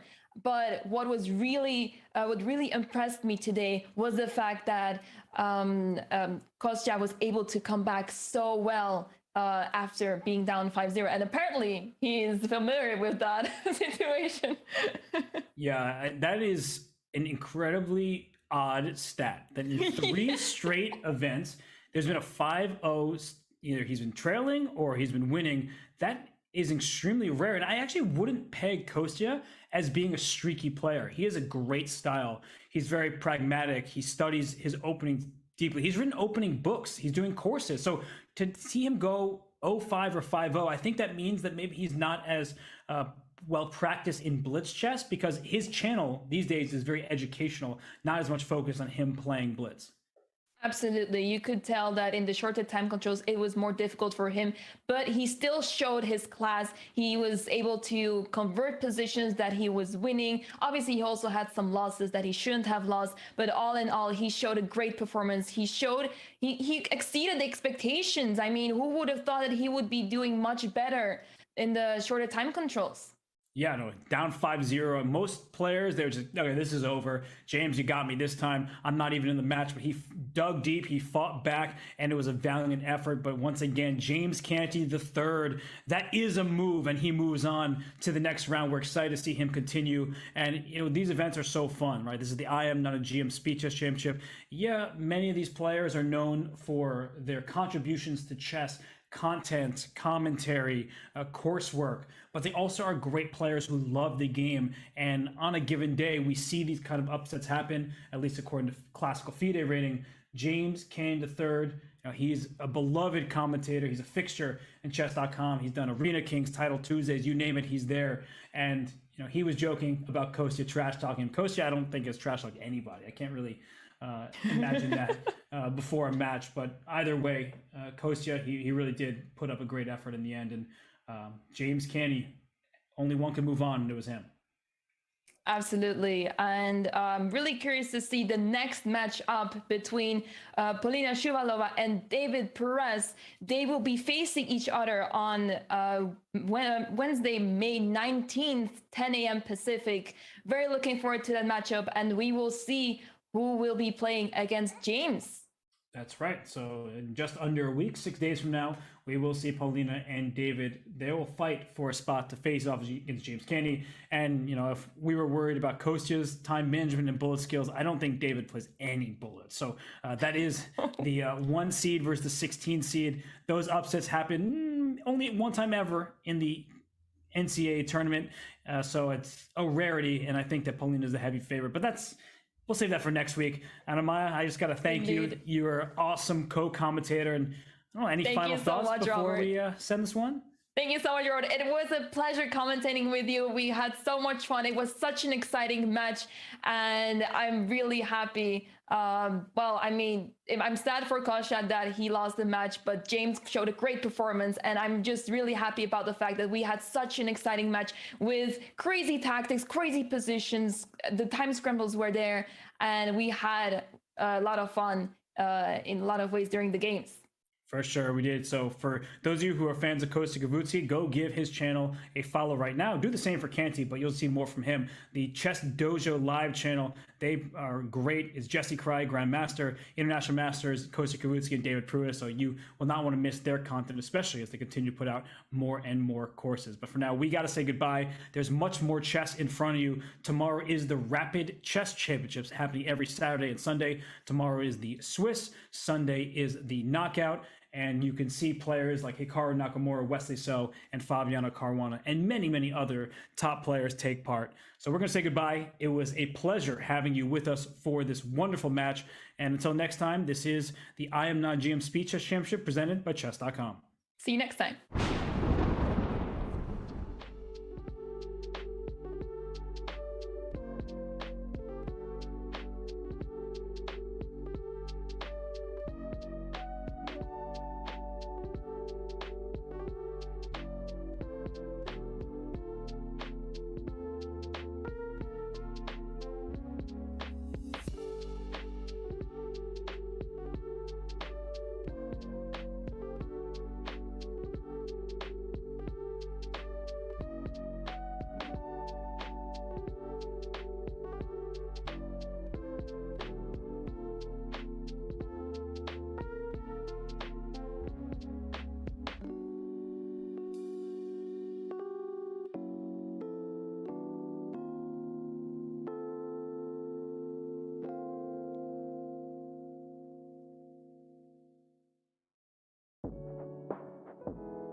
You are flagging Drev 10 out of 10 times here.